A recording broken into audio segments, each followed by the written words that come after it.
Sound to your mind.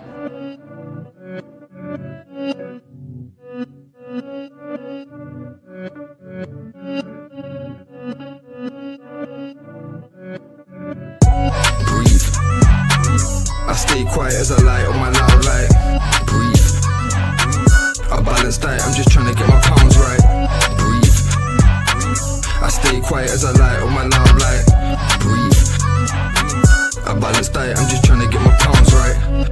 Shouts all on my team, I need more than a mattress support in my dreams. Could grab a few Zeds like I'm falling asleep, but I don't wanna wake for the morning. Grief, breathe. Tears drop to the formula. See a broke heart, but it's worn in my sleeve. Never listened, I was warned in my teens, but I still skipped school, I was taught in the streets. Ring back, don't call for police. Stand tall, don't fall for the beast. Got issues with trust, so I'm born to believe. We've been a victim of love and now we're caught in it deep. Breathe. Yes, people, what's happening? And welcome back to Gav Goes In. Listen, what a day. What a day. Some of the news that's been flying about today. I just see Gavardio is in talks with Man City about a new long-term contract. Crazy player, man. And I actually think they've dropped off, man, since he's been out injured. And obviously the Tchouaméni and Valverde in hospital with a head injury. I mean, that is just madness, you know what I mean? So yeah, some massive news today, man. And who knows, you know, could that lead to Tchouaméni coming to the theatre of dreams? I hope so. But yeah, crazy, man, nonetheless. But anyway, big up to Fitz, man, bro. What you saying? You all good? You're on mute, bro. You're on mute. Yeah, just clocked it, bro. Fucking yeah, man. Same old same, you know. Same old same. What about yourself? Yeah, man, I'm all good, man. All good. Yeah, just same old, man. Just keeping myself busy, you know what I mean? And as I said, done a stream earlier today, and yeah, that Tchouaméni news, as I said, man, has shocked me. I'm not gonna lie, you know, and there's something definitely going on there. But yeah, no, other than that, man, I'm all good, man. I'm all good. Just watching this Aston Villa game, you know. So yeah, all good, man. Big up to Exedra as well for becoming a member. Big up to yourself, Exedra, each and every time. Big up to Lumi Rain as well. Still on cloud 9, I see, you know. But listen, I can't even blame you Arsenal fans, man. You guys have been through it, so it's only right that you guys start gloating. I can't even lie. But yeah, listen, let's see what happens, obviously, come Sunday. I think Man City got to do their job anyway. And hopefully they can put the pressure onto Arsenal and we'll see what happens, innit? So, yeah, man. But guys, listen up. We are going to go through our Juventus all-time 11 from 2005 to 2017. Again, it is a regular series that we do. So, yeah, make sure you guys support the channel. Make sure you let us know who you think should be in this all-time team. And help us with the formation as well. Because, as I said, yeah, it's enjoyable doing this. You know, we've obviously started off with the Premier League. Then we went to Spain, and now we're in Italy. So, yeah, let's see what team we can devise for this one.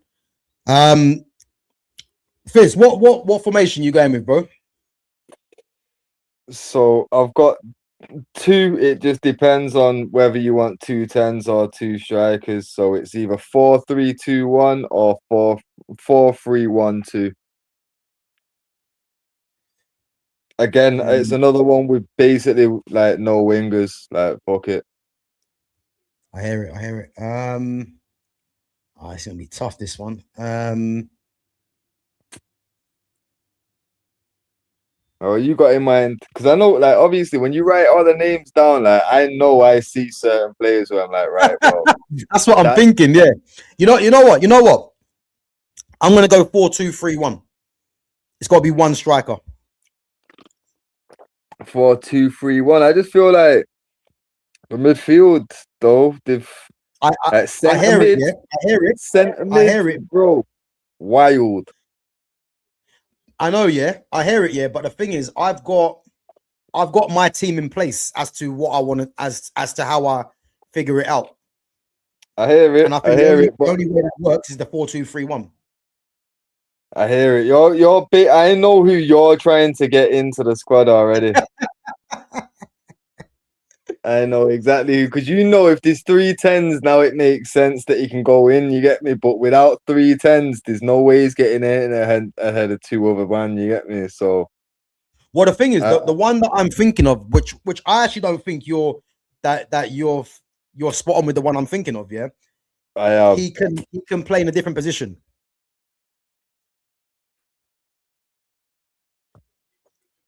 That's what I'm thinking. So,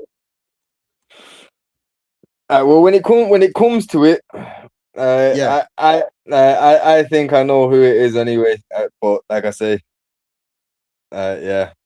All right. When it comes to it, I'll say it first, innit? Just so that like you know that I know, innit? Like fucking, like I say, I'm telling you, man. This, yeah, Okay, cool. I don't know. I like the guy too, if it's who I'm thinking of, but Yeah.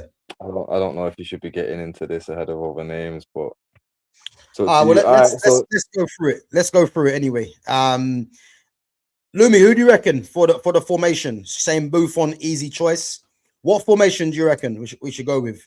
I'm so saying 4-2. are we going 2 centre mids and 3 10s, or are we going 3 centre mids and 1 10 or 2 10s? Kind of the So 10s basic. You gone? No, I was just gonna say, like, obviously the 1 10, like in the two, if it's 2 10s, we're losing a striker. If we're gaining a 10, we're losing a. You know what I mean? Like it's pretty clear cut with mine where we're gonna lose from, but with yours, basically we're just going heavy on 10s, innit? What the thing is, the three I'm thinking of, yeah, are all 10s. Oh, good ball, one sec. Murray Hutchison. No, but that's one. I can already see what you're thinking. Like which one can go where. I already see exactly what you're thinking, Gav. I'm telling you.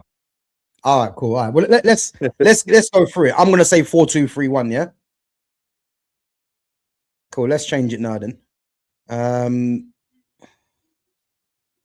To be fair, midfield is stacked, but I think there's a way that we can sacrifice and just get in. Where is it? 4-2-3-1. Here we go. I think when we get to the midfield, I think you're gonna end up wanting to change it back to what I've said. You know. You think? Yeah. Lumi saying 4-3-2-1. You've got to be missing a name or two from your list if you don't think that 3 centre mids go into this. You'll see how I'm going with it. Yeah, I'm pretty sure I've got the players.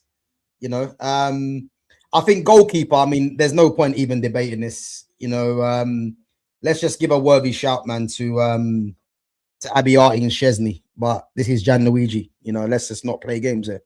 So Buffon's gonna go in.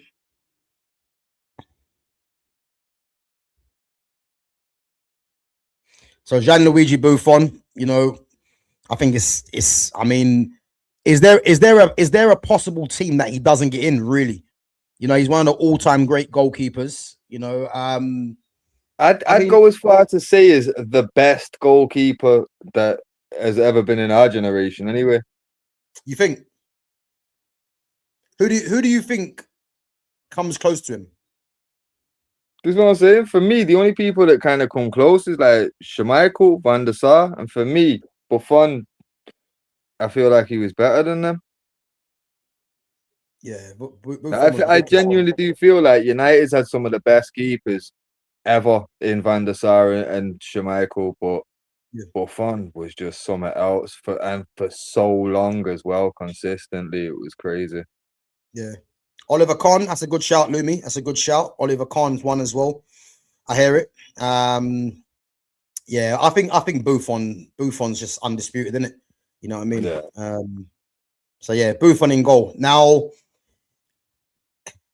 this defense, yeah, I've got a feeling who you're gonna go for as the two centre backs.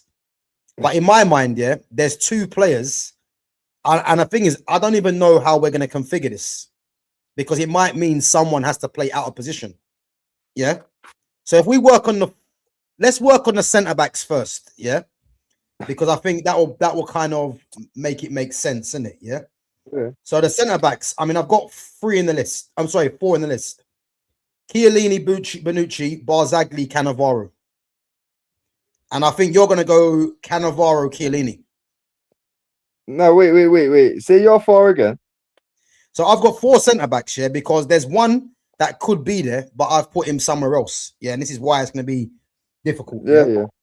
So the 4 centre backs, I've got Chiellini, Bonucci, Barzagli, and Fabio Cannavaro.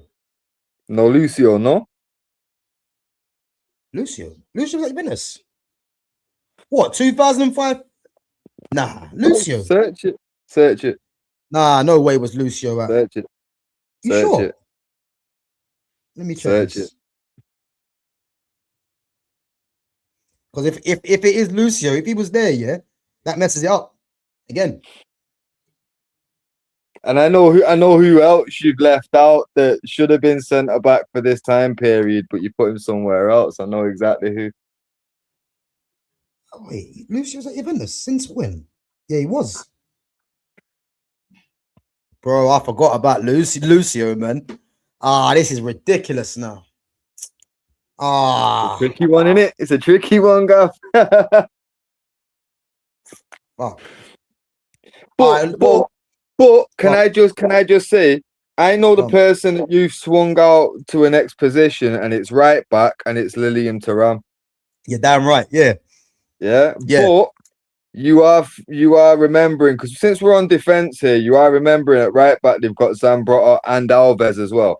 Right, so that's why I said someone's gonna play out of position, because I'm saying this now. You guys fumbled me last time, and I'm getting Danny Alves in there some way, bro. Listen, that was my thinking. So Thuram has to be in there, yeah. But it's whether Thuram goes right back, or maybe does he sneak in at centre back? But he has to be there, right? But if that's what I'm saying, for me, Thuram deserves to be in this team, but. Where are you thinking about putting Alves then? Left back. Over Patrice? Yeah, I've only got one left back, Patrice Evra. So what about Alexandro? Oh shit. Oh yeah. Bro, there's options. This is why I'm saying Thuram for me was in centre back, because there's options, bro. And that's why I've gone 4 at the back this week. I'm like, well, there's a big selection there, bro. All right, you know what? Let's we're gonna keep the formation, yeah. But let's do you know what? Okay, let me put it like this now, yeah. Danny Alves for me is better than Alexandro and Patrice Evra, yeah. Right. But it depends whether you want to get a natural left-footed left back or not. Because the only way we get Danny Alves and Thuram in there together is if Thuram's at centre back. I hear it, but that's what I'm saying. Like, if we throw him in at centre back, who's missing out? Because Cannavaro's got to be in there. Cannavaro's like, I feel everyone's got to agree on that. It's almost like Buffon, innit? Cannavaro has to be in this team. I hear it. So okay, so let's narrow it down, yeah, because Chiellini is obviously worth a shout as well, yeah. Yeah. Okay, let's. Bonucci. You can't really go one without the other with Chiellini and Bonucci, bro. You've got they're both in that. You know what I mean? Well, you think both of them get in there? No. I'm saying like you can't say one without the other, though, innit? Oh, okay, yeah. All right, let's rule out the ones that are not going to make it, yeah. So we're not going to have Barzagli or Bonucci. So it's going to be between. So should we say Cannavaro definitely there, yeah? Yeah. So basically, it's, do we want to ram at centre back, or are we going to force the team around to accommodate Lucio? So what are you saying? Lucio should be in there as well? Would you take Chiellini over Lucio?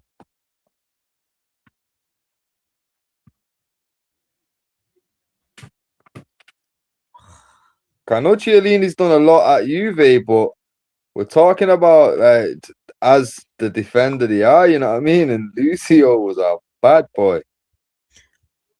Sorry, bro. Big up Lumi Rain, but arguably one of the worst comments I've seen. Benucci at right back. He's not Ben White, yeah. don't put him in Ben White's category, please. This is difficult, man. This is difficult. So we're looking at Lucio competing with Chiellini. I think Chiellini has to be there because of the longevity and literally what he done for Juventus. Lumi Rain saying Chiellini over Lucio. It's not a foregone conclusion though, really. But bro, do you know what? Yeah, this is hard. This defense. It's hard because if we're saying Cannavaro has to be there, yeah, you're now juggling between about 3 or 4 guys really that should be starting. Yeah. So let me put Cannavaro in there just to So we've got to start narrowing it down eventually, innit? So you might as well like everyone was trying to tell me Cannavaro didn't belong in that Real Madrid team because he won the fucking Ballon d'Or at Juve technically. So Cannavaro is a bad. Well, listen, bro, he's the only defender of the modern era to win it. You know what I mean? So yeah. So Cannavaro at centre back. So basically, are we saying that Thuram's basically going to be competing with Dani Alves for right back? Well, yeah, but to be fair, bro, I can't have Dani Alves getting missed out again. Come on, man. I hear it, bro, but it's Lilian Thuram, bro. What do you want? That's fuck. Like, do you know what it is? I'm happy to have Thuram and Cannavaro centre back. If it means getting Dani Alves in and then choosing between Evra and Alexandro. And that means Chiellini misses out. And Lucio. I'm willing to do that. Because like I say, Thuram for me he was too good of a defender to Thuram gets in for me, as I'm saying, but I just think that Dani Alves has to be there, man. Dani Alves for me is one of the best. Right. So here's the question, because you were thinking about throwing Alves out on the left, Thuram on the right. Fucking, like, would you be happier with Alves on the left to get Chiellini in the middle? Or are you happier with a natural left footer out there? Sorry, bro. One sec. Sorry, one sec. Let me just get Thuram in there quickly. Just got to change them around, innit?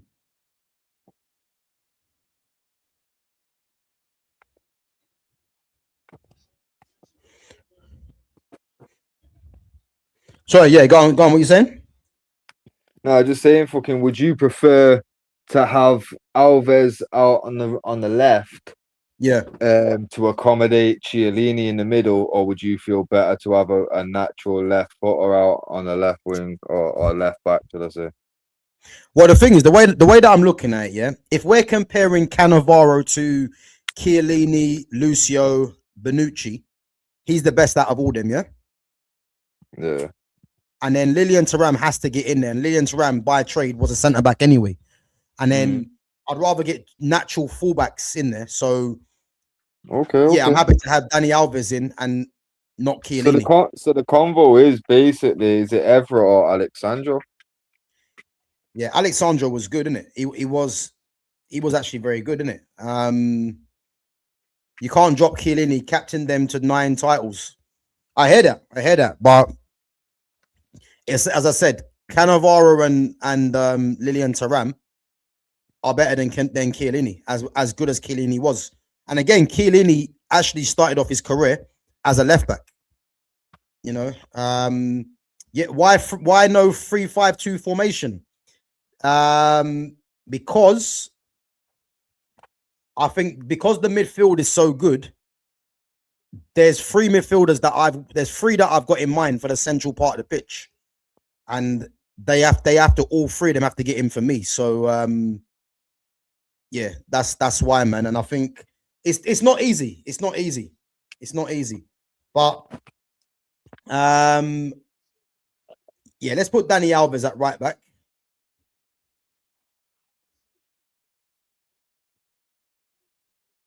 Let's get Dani Alves in.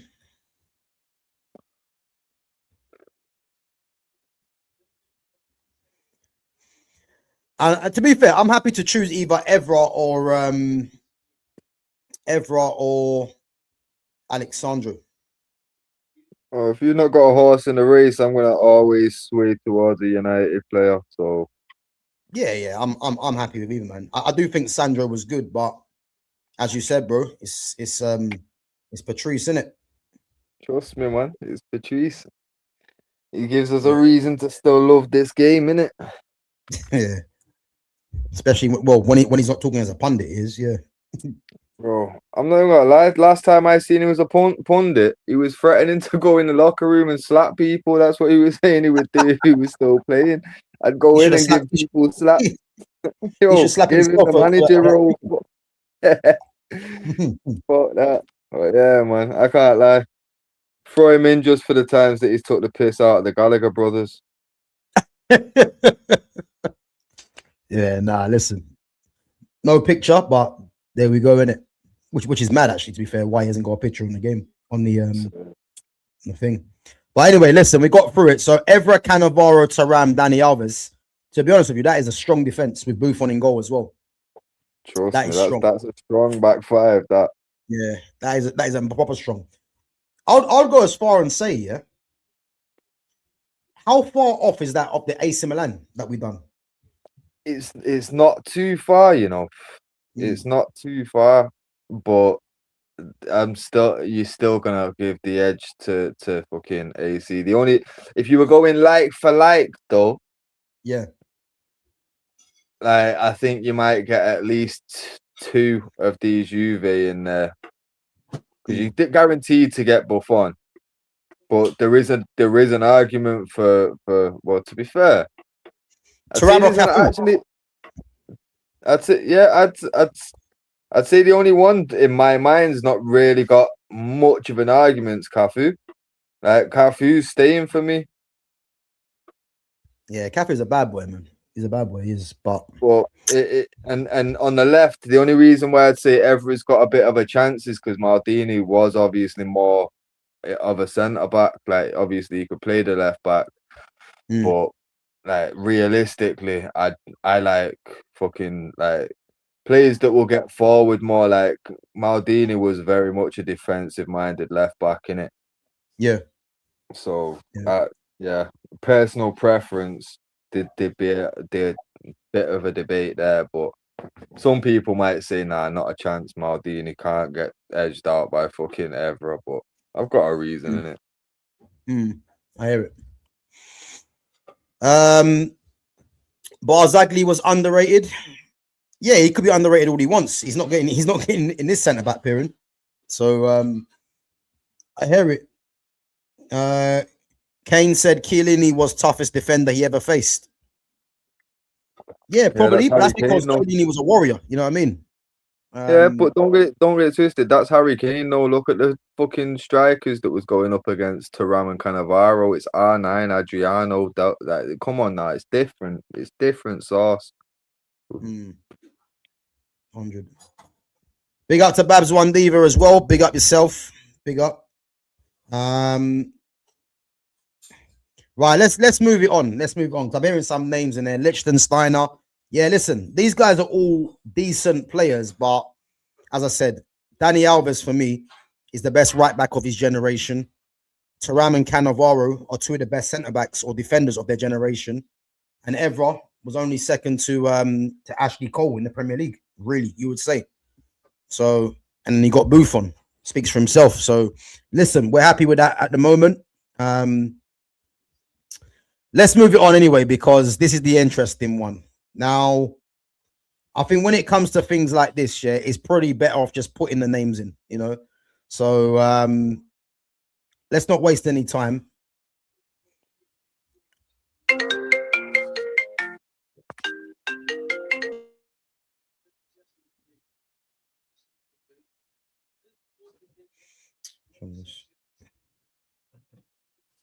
So Andrea Pirlo, listen.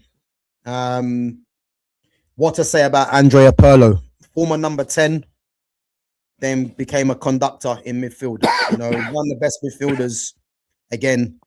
And what's mad, Jay, is that you're getting players here that are the best of their positions in generations. Because Chiellini was that. Dani Alves was that. Pirlo was that. Thuram and Cannavaro were that. Buffon was that. And arguably Evra. So all the players we've chosen so far, these guys for me are best players of their generation in their positions. All world-class players as well. So yeah, Andrea Pirlo gets in there for me. Now to go alongside him, and I'm pretty sure I know who you're going to go for, and this is why I went for the 4-2-3-1. Now you've got, or should we do the whole attack together, or just do the centre midfielders? It's up to you. It's up to you. All right. What I'll do, I'll go for the players that are in contention to go straight next to Pirlo. Yeah.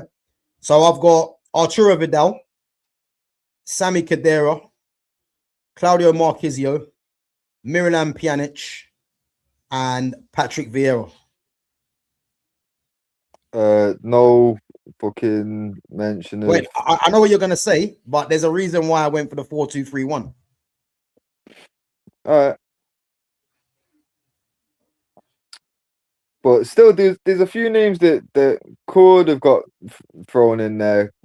You've got fucking Zanetti that could get thrown in there, and Emerson still. But what, Cristiano Zanetti? Yeah. Nah, forget them guys. Them guys ain't getting nowhere near this. Now, well, for me, out of the names that you've listed, like I say, I wanted to go 3 in the centre so I could accommodate both Pogba, Vieira, alongside Pirlo in it. Okay. And I had a feeling you was going for that, yeah. So this is why I went for this, yeah, because I'm looking at giving Pogba the freedom. So Pogba's my 10, yeah. And then I think Lumi's already said it in the chat anyway, yeah. Arturo Vidal. So really, you're looking at either Vidal or Vieira. We're being serious, isn't it? Right. Well, all right. So 1 sec, because I genuinely thought that the person you was trying to get in at the 10 was going to be Dybala. Bro, listen. Let's just stick on this, yeah. Because this is the conversation. Because if you think Dybala's getting in on the left over Nedved or on the right over Del Piero, you are smoking, brother. Bro, let me tell you my thinking, yeah. For that, yeah. So it was gonna be Pirlo, Vidal or Vieira. I'm happy to go to a vote on that one, yeah. And then it was gonna be Pogba in the 10, Dybala on the right, Nedved on the left. What, and put Del Piero up front? Nah. This is what I'm saying. How can you think you're leaving Del Piero out of that? Bro, I don't know, the man got relegated with them and brought them back to Syria. I know, bro, listen. But this is the thing. This is why he was either going for 2 up top, which he definitely would have been there. Because or unless what we can do is go Pirlo, Pogba, Del Piero. That's the problem. Nah, because you see, right. So it was my Lumi, big up yourself. See, Lumi knows Dybala was immense. Dybala can't be left out of this team. I wanted him at United. I'm not saying that he wasn't immense, but I'm saying fucking Del Piero, Alessandro Del Piero is not gonna make it in an all-time Juve team. What timeline have I stepped into here? Right. Come on, guys. Someone in that chat needs to back me up immediately because this is outrageous. This is absolutely outrageous. Listen, Alessandro was a top player, man, but Marquisio's not getting in there. Don't be silly. Well, as I said, the only way to get Del Piero in is if we play Pogba next to Pirlo. Well, this is what unless you want to drop Nedved. Nah, because this is what I was saying. Yeah, fucking. Yeah. If we'd have gone for the 2 10s, I'm pushing Nedved inside, like on the left hand fucking 10, and then we've got Del Piero on the right 10.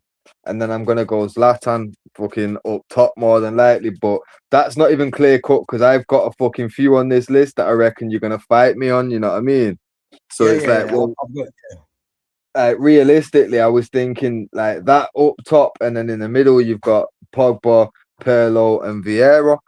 Like you're getting like literally the only guy that would be missing out is fucking Dybala, and it's unfortunate. But how does Dybala get in ahead of Del Piero or Nedved? You know what I mean? yeah. And But if if we're we're pushing if we're Pogba into basing the it 10, on, but again, if we're basing it on positions, yeah, Dybala can play as a oh shit. Lumi just put another name in the chat that I forgot about. Listen, stop doing this, man. Please stop doing this. what we're talking in this current position. That, but this one saying I'd not forgot about it. That's why I was saying I think there's a few in this fucking strikers list that you're gonna fight me on. Man. Listen, let's just stop playing games, yeah, and let's narrow it down there because it's doing my head in. But wait. So far we both agree. Well, we both agree Nedved on the left anyway, innit? Yeah. Nedved's there. Nedved's there. So the thing is, what I'm looking at, yeah, is it a possibility where we can choose either Del Piero or Nedved on the left?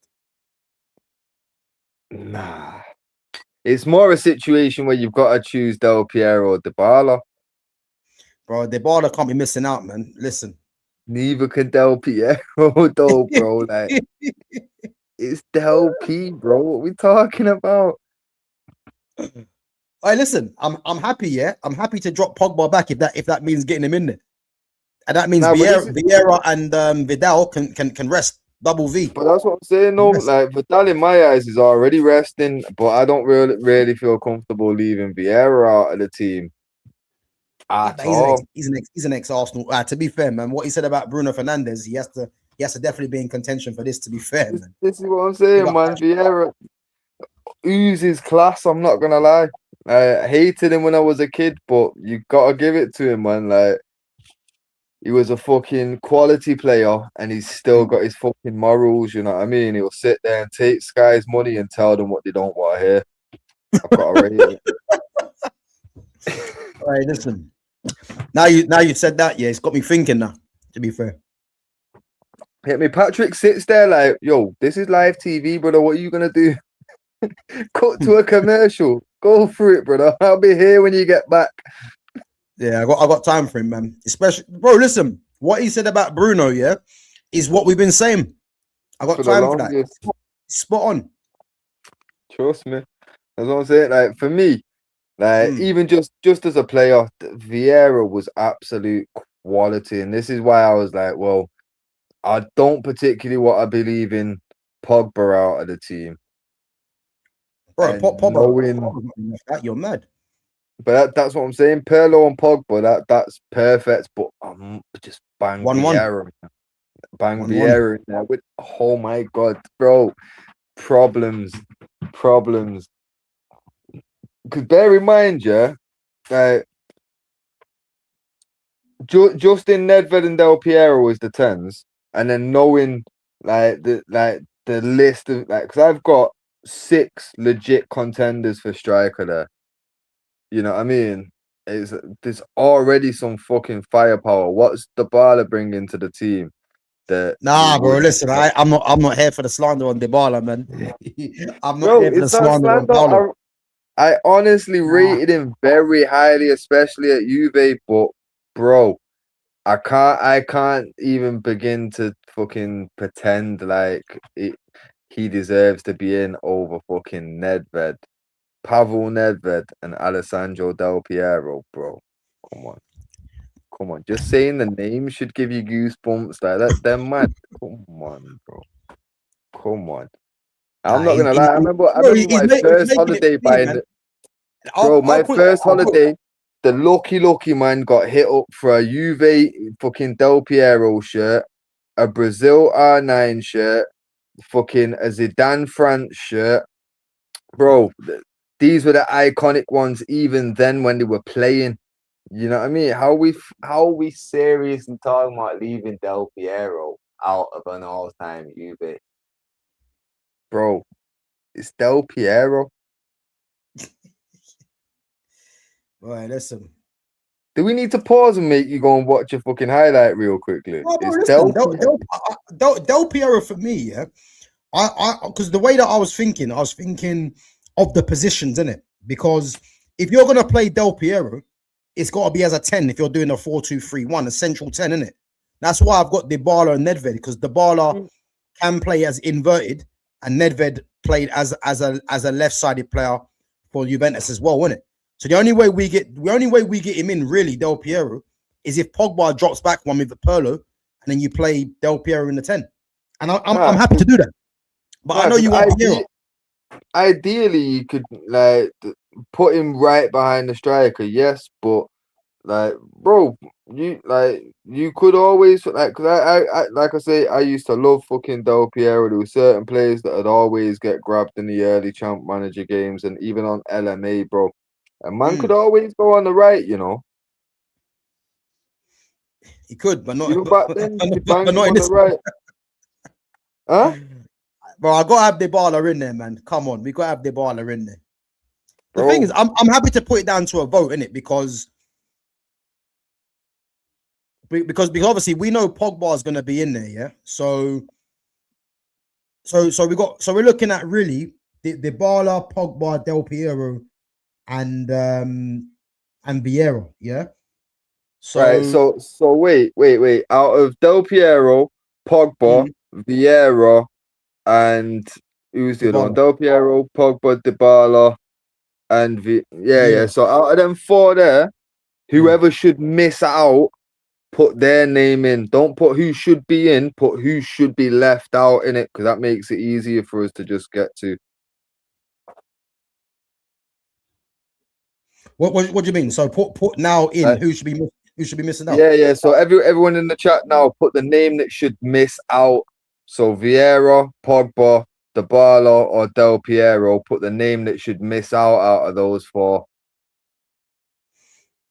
Yeah, guys, let us know in the chat, innit? Let us know in the chat who should. If they say Vieira, then we know, right? Pogba goes into the center and bam. But if somebody says Del Piero, then we know, right? So Dybala goes on the right, Pogba's in it. You know what I mean? So the thing is, your thing. So you're happy to have Dybala out there if it means getting the other three in. Yeah, yo. To be fair, like I say, my initial where I'm saying like it's either 4-3-2-1 or 4-3-1-2. Like that's literally because all I'm thinking is, right, if we're gonna play two up top, I'm not gonna lie, I'm more than likely gonna go with fucking Del Piero and somebody up top, knowing full well that I'm gonna end up just forcing Nedved in at the 10. I hear it. You know what I mean? So it's like, but if we was gonna go two, the idea was fucking Nedved next to Del Piero, and then obviously throw one striker up top. But in my eyes, Pirlo, Pogba, and Vieira all were already in the team. Like that, both teams I had four at the back and three in the middle. Because the three in the middle was Pogba, Vieira, and Pirlo, innit? Yeah. Simon's put Pogba. Nah, you're smoking. You're smoking. Pogba deserves to miss out. I think that's what he means.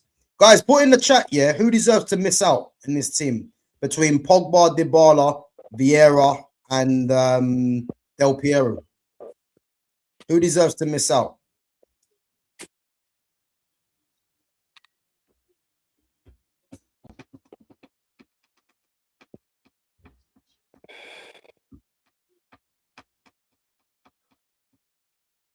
Who deserves to miss out? You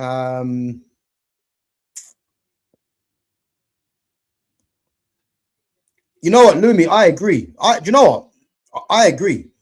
Vieira wasn't elite at Juventus. I agree. I actually agree with him. Yeah, because he was better at Arsenal for me.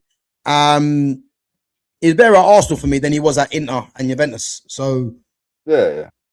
So yeah, I'm happy with that. So we're gonna take out Vieira, but big up Patrick, man, for your comments anyway. And so we're looking at Pogba, Del Piero, Dybala, yeah?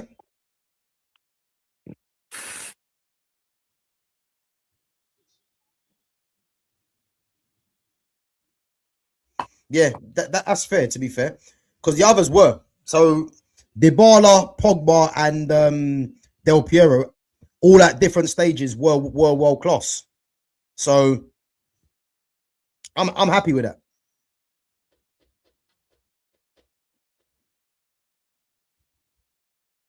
What you saying? That works. I'm not gonna lie, that works for me. All right, cool. Let me just put the names in then. So we're gonna go Pogba, dropping back deeper with Pirlo. Yeah.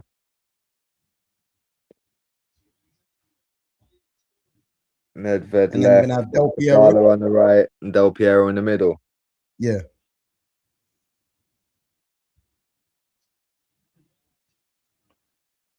Like I say, now we've got one spot left, and there's like 6 big names there, bro. Well, one I'd be more happy to leave out than the others. That's it. What's up, girl? What you do? Be careful. Be careful. Yeah, to be fair, is like Carlos Tevez was a bad boy, innit? And it is going to be harsh to leave him out. But this striking position for me, I think for me, yeah, it's only between. For me, it's between two players. This striking position, and I've already had it in my mind who it's going to be anyway. Yeah, but oh yeah, honorable mention for the Argentinian that was Italian, Mauro Camoranesi. Yeah, but he was he never had a prayer, to be honest with you. I have to be honest. And again, Miralem Pjanic as well. What a player he was. But yeah, that midfield, man, to be fair, was it was stacked. It was only realistic to pick. I think Pogba and Pirlo would definitely be in there, but it's just how we orchestrate it, really, innit? But in terms of the strikers, guys, yeah, we've got David Trezeguet, Zlatan Ibrahimovic, Carlos Tevez, Gonzalo Higuain, Mario Mandzukic, Alvaro Morata, and Vincenzo Iaquinta. Yeah. No mention of Anelka, no? Oh yeah, shit, Anelka, yeah. I forgot about Anelka. Bro, Okay. stacked. Yeah, no, I forgot about Anelka. Damn. But to be honest with you, yeah, for me, big up Carlos Tevez, yeah, but it's only really between Trezeguet and Ibra for me. Nah, I hear it. They were the first two on mine anyway. Yeah. It's only really between those two. Lumi reckons Tevez. I hear it, but we can't leave out Ibra. Come on, man, we can't leave out Ibra, can we? Surely not. We can't leave out Ibra. And the thing is, Trezeguet was a bad boy, yeah, but Trezeguet weren't better than Ibra. You know what I mean? Ibra's one of the best strikers of any generation. You know what I'm trying to say? But bro, David Trezeguet. Yeah, he was deadly, man. The one goal I remember from Trezeguet was that left-footed strike for France. I can't remember if it was World Cup or the Euros. Guy was a beast, man. So yeah, I mean,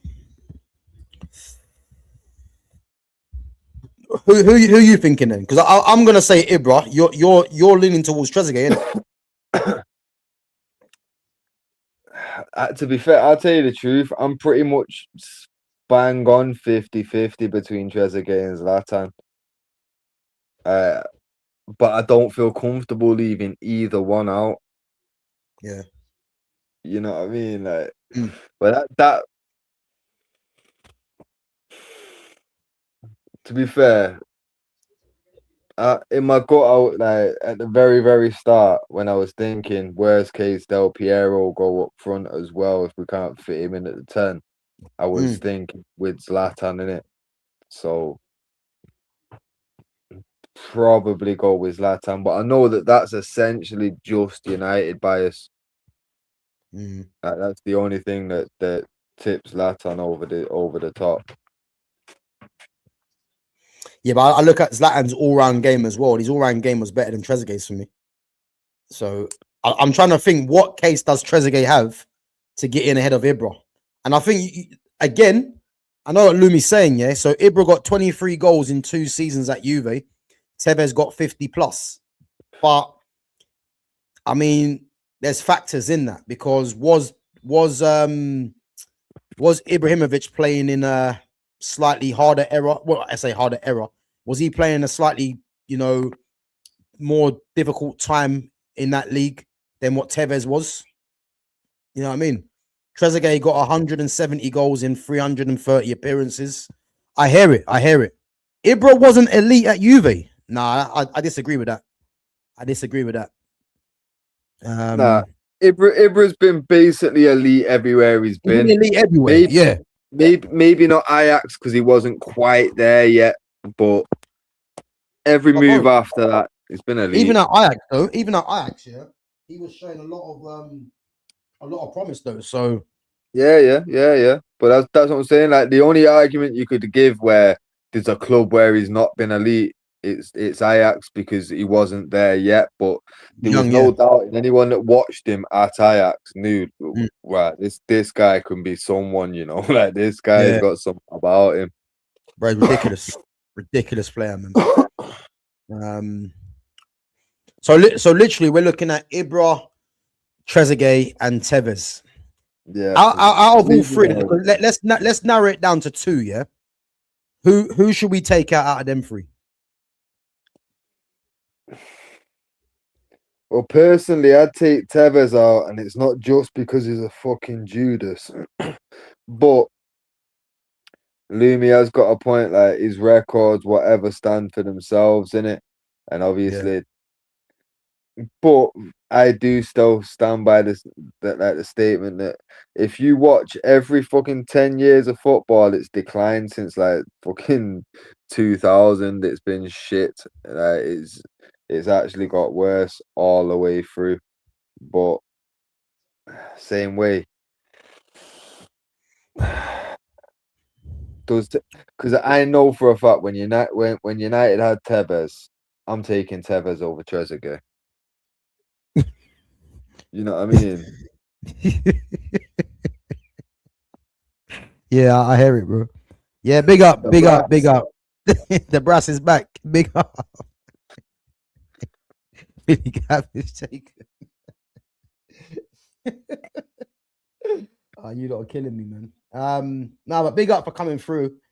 Let's hope we come with something sensible today, though. But yeah, no, listen. I'm just thinking, Ibra or Trezeguet.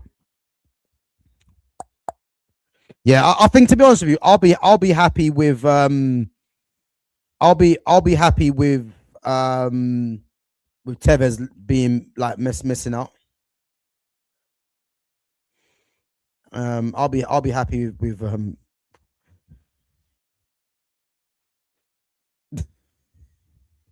yeah, listen, I'll be happy with Tevez missing out. So Ibra and Trezeguet in it, between them 2.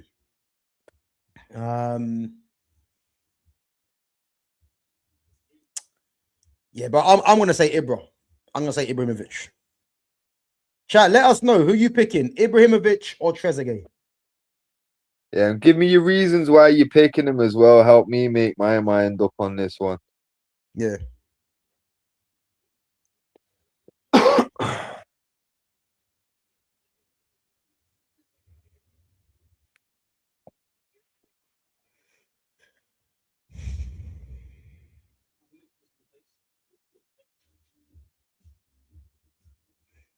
Tevez and Chiellini will be so insulted.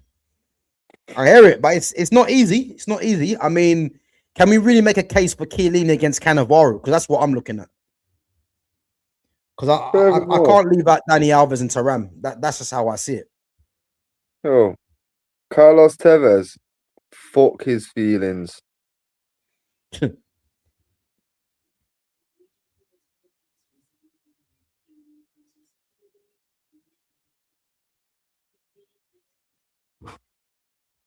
Still counting his pieces of silver, that scummy bastard. Trezeguet, 171 goals at one club is insane. Yeah, but how long did he spend at Juventus? When he there It's for like like five 300 years? something games, isn't it? So it's gonna be like 7 years or so. Yeah. But his partnership with Del Piero though was lethal. Del Piero, Yeah. Trezeguet, Nedved, Cameronese. Who was their midfield at the time? I forgot. Who's their midfield?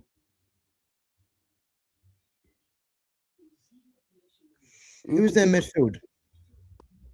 I'm trying to think who they brought into fucking.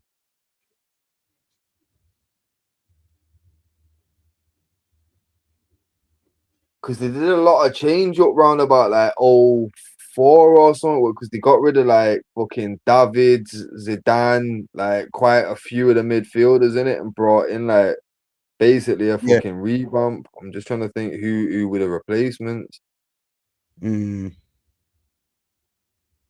So, Yeah. It's difficult, man. It is difficult, but you know what? I can't leave out Ibrahimovic, man. I can't leave out Ibra. I can't leave out Ibra. Ibra has to be there for me.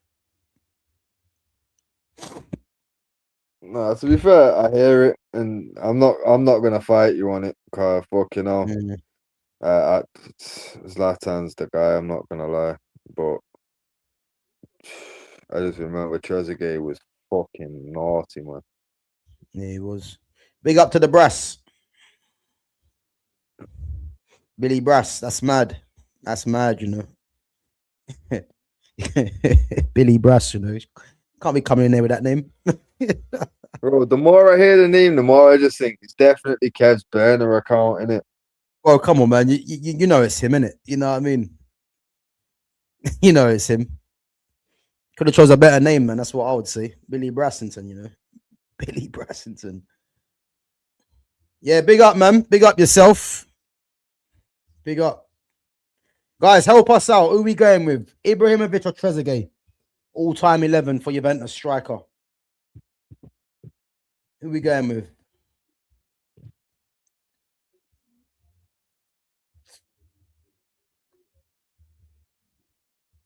Yeah, bro, I'm saying Ibrahimovic, man. I can't leave Ibra out, man. I'm going Ibra.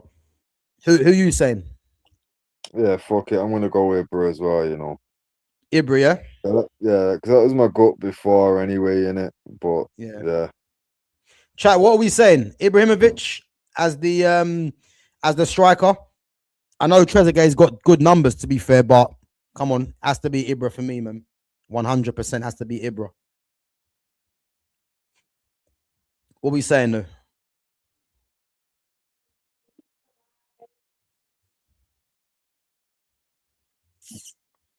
Yeah, fucking odd. Then times it was fucking like Cristiano Zanetti and fucking Yeah, I thought it was Marquisio and that. Yeah. Mandzukic? Nah, he can't get into this team. Mandzukic, no way. No way can Mandzukic get into this team. Yeah, let's just put Ibra in, man, because yeah, you can't leave Ibra out. You can't leave him out, man. One of It's the all-time like when greats. you've got R9 available in it. Like certain players, if they're available, they're going in. I don't care how long they spent at the club to get in. That's what I mean. Yeah, that's exactly what I mean. Like, there's not many teams that Ibrahimovic won't get into, in it. You know. So yeah, guys, listen, that's our team. You know, this is a team, to be fair. You know, Buffon in goal, Dani Alves and Patrice Evra as the fullbacks. Lilian Thuram, Fabio Cannavaro at the centre back, Pirlo and Pogba in the midfield, Alessandro Del Piero, legend for Juventus, in the 10, Paulo Dybala, Pavel Nedved on the flanks, and then Zlatan Ibrahimovic as the striker. And you know what? I look at this team here, yeah. The teams that we've done so far, yeah, the top two teams have to be the Barcelona team with Messi, Neymar, Iniesta and co, Yaya Toure and Busquets, and then the AC Milan team. Yeah, I'll go as far and say this team could be in that conversation. What do you reckon? Yeah, man. Like I feel like this team's like slightly better than Real's, but slightly worse than Barca's. You know what I mean? Same Yeah. with Italy, like slightly better than Inter, but Mm. just just less than the AC. Like this is the clear like step between now, innit? Cause Yeah. beforehand, all we had like the next step down from AC and Barca was Inter and Real. I feel like this is just it's a brand new tier between the two in it. Mm. Cause fucking hell. I feel like this beats Real. I feel like this beats Inter. Yeah. I think. Oh, Inter. I forgot about Inters. Who do we have? Adriano and Adriano, where Adriano and R9 up front. Bro, I think that's it what I'm was. You know. saying. It was I think it was fucking actually Adriano dangerous. R9. Boy, listen. Dangerous, but I feel like this defense slightly edges Yeah. theirs, and obviously better keeper as well, innit? Yeah. So I think the best way to look at it, yeah, is that Barcelona, the Barcelona team that we done, have the best attack collectively, yeah, yeah, and then you've got AC Milan have the best defense, and yeah, then I would say Juve are probably a bit in between with the midfield. Well, I think they're a bit more all rounded, isn't it? You know what I mean? yeah. Like, yeah, that's the best way to put it. Like, 'cause obviously, Barca, it's attack all day. It's like 7 attack. We've got Bro, 7 attackers on the field. their defense is just average for me. You know, Yeah, in 'cause comparison to and others. to be fair, it's like we literally it's like a Christmas tree upside down, isn't it? Like there's like Yeah. nothing at the bottom and it's all at the top. Like, Just, but just, just get Busquets in it to patrol, and then just let them go and play. That's literally what it trust me, was. You trust know what I me. mean? David But Villa wing back, Messi wing back. uh, You know what I mean? but this one though, like you say, I think this might be the best team for Balance. like just Yeah, balanced, well rounded. Like this, I feel like this team could go up against pretty much any of them teams. Like the Barca team, I feel like that if these can contain the Barca team, like what they've got going forward is gonna punish Barca. You know what I yeah. mean? Mm, But AC Milan, I feel like AC Milan might just beat these still because they've got the stronger defense, but their attack mm. is wild as well. Because what was it? Fucking Dino, R9, and Kaka. Oh, like, bro, Yeah, come on. and Rui Costa as And well was in Rui there, innit? Costa, bro, Yeah, fucking right, yo, bro, come on now. yeah. Yeah, It's illegal, innit?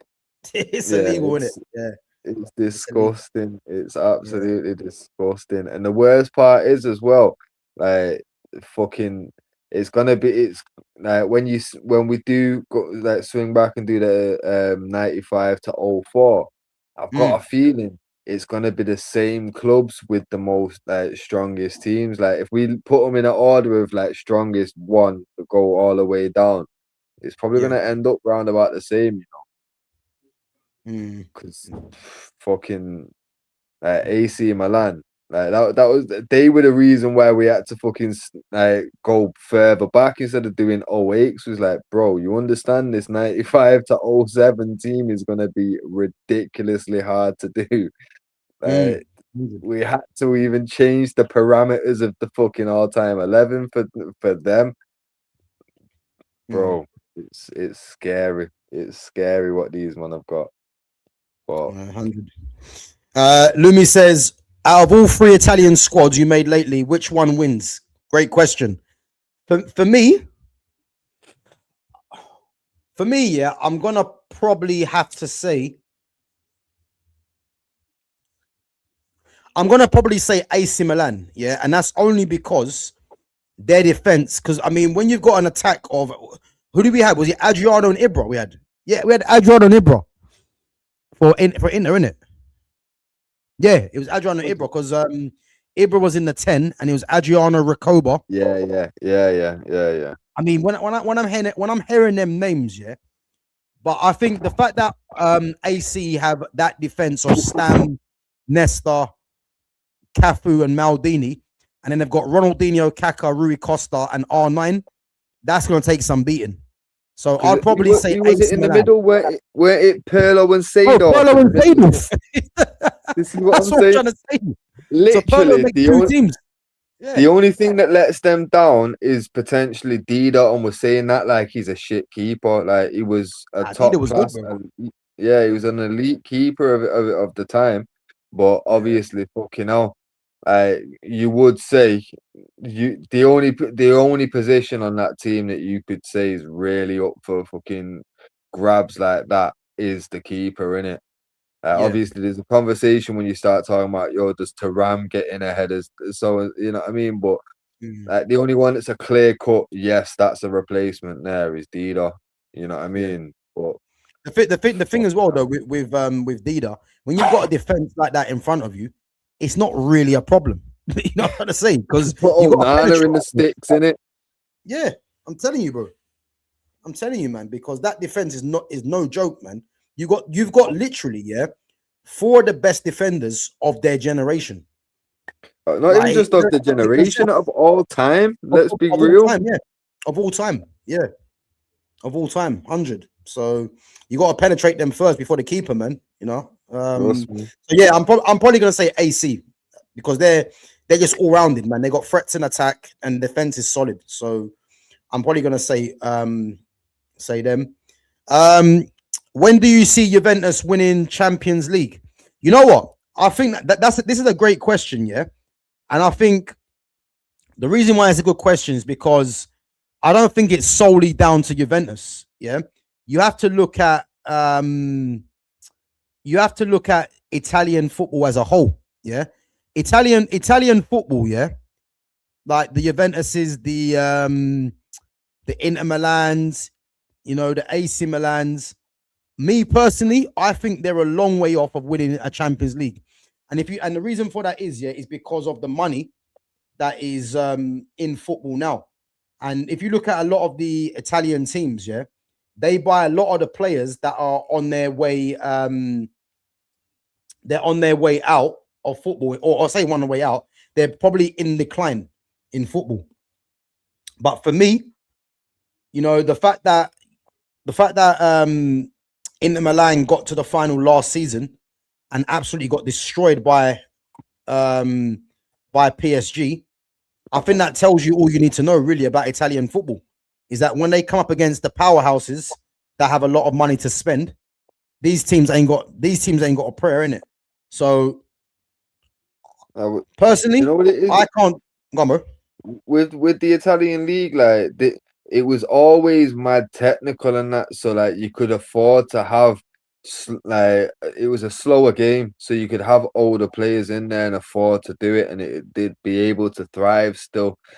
Yeah. But the thing with Serie A, when like 90s to early 2000s, they were bringing in like them older experienced players that, like you say, pretty much they're on the decline really if they're staying in England, but going to a league like Italy, they're fucking thriving there now. That, like, for example, Vieira, when Vieira left, he had to go to Italy really if he was leaving fucking England, because he knew over the next couple of years he's gonna be on the decline. He needs a slower game. But with it, like Serie A, they used to get the balance right. They used to bring in quality young players and develop them into the Italian way of football. You know what I mean? Like you'd always see them bringing in like the biggest like young potential. Like look at fucking hell. The reason R9 was at Barcelona so short, because Inter Milan came in and said, fuck this, world record fee, take all this money.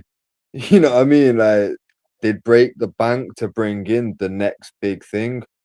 Yeah. That stopped, though. I feel like when they sold Kaká, that was the beginning of the end for Serie A and Italian football. Well, again, who's been their big name signing that they've had since Kaká? There hasn't really been one. They've they picked, like, for example, they picked up Pogba on a free Juve in it, and then obviously developed him like that. But that was almost like a fucking an old Oh, school what thinker. are you saying? Italian football in general? You're saying? Yeah, yeah. Oh, Cause yeah, like yeah, obviously it's like, but that's what I'm saying. Like, if you kill the Serie A, you kill Italian football. The yeah. two go hand in hand. Mm, You know what I mean? Like, think of it now, bro. Like, fucking, if you're playing in Spain, yeah, at mm, fucking Barcelona, and the majority of the Barcelona team is in the Spain team, if you yeah, can kill off Barcelona, uh, and all the biggest stars go elsewhere, and now suddenly Barcelona becomes a bag of shit. yeah, After that, like once that generation that's all gone elsewhere to be superstars in different leagues has fucking retired, who's mm. left? No, you're You know right. what I mean? You're right. That's what's You're happened right. with the Italian league. Like they still had Yeah, some men that were mainstays in the Italian league as it yeah, was on the fade out. But when they fucking went, who was left? You know what I yeah. mean? Like King Mario Balotelli was the last striker to start in a World Cup fucking match for Italy. He's been Mm. retired for how long now? Bro, if you think of Italy strikers now, yeah, they've got Retegui, Moise Kean. Like that just tells you everything, innit? And Scamacca. Like, and these guys are not, they're not shit, yeah, but they're not the level that we're used to seeing of Italy. Italy have had mans like Totti, Del Piero, Christian Vieri, even Pippo Bro, Inzaghi. You know what I mean? bro, let's get it right. Mm. They've had such quality that players like fucking Paolo Di Canio didn't Asano. even get a cap. Yeah, Never exactly. got a cap. Yeah, That's that's the level. outrageous. You know Yeah. what I mean? Like the fuck. Now But they got Moise Kean and Rete. Oh, it's poor, man. And and the funny thing is, yeah, Retegi's playing in Saudi. mhm, You see what I this is mean? what I'm saying. It's embarrassing. It's a sad look. Like that. Mm. I don't see how they find a way back because obviously with the amount of money that's in football now, Yeah, like, and obviously the Italian league also got that fucking like the cheating like tarnish with the big scandal in the early 2000s. So now mm. if they ever was to try and like look at the Turkish league, there's money coming from nowhere there and no one's questioning shit. You know what I Yeah, mean? But if they tried to mm. do that in Italy, there'd be massive questions from everyone in it. Like, yo, Yeah, bro, you sourcing this?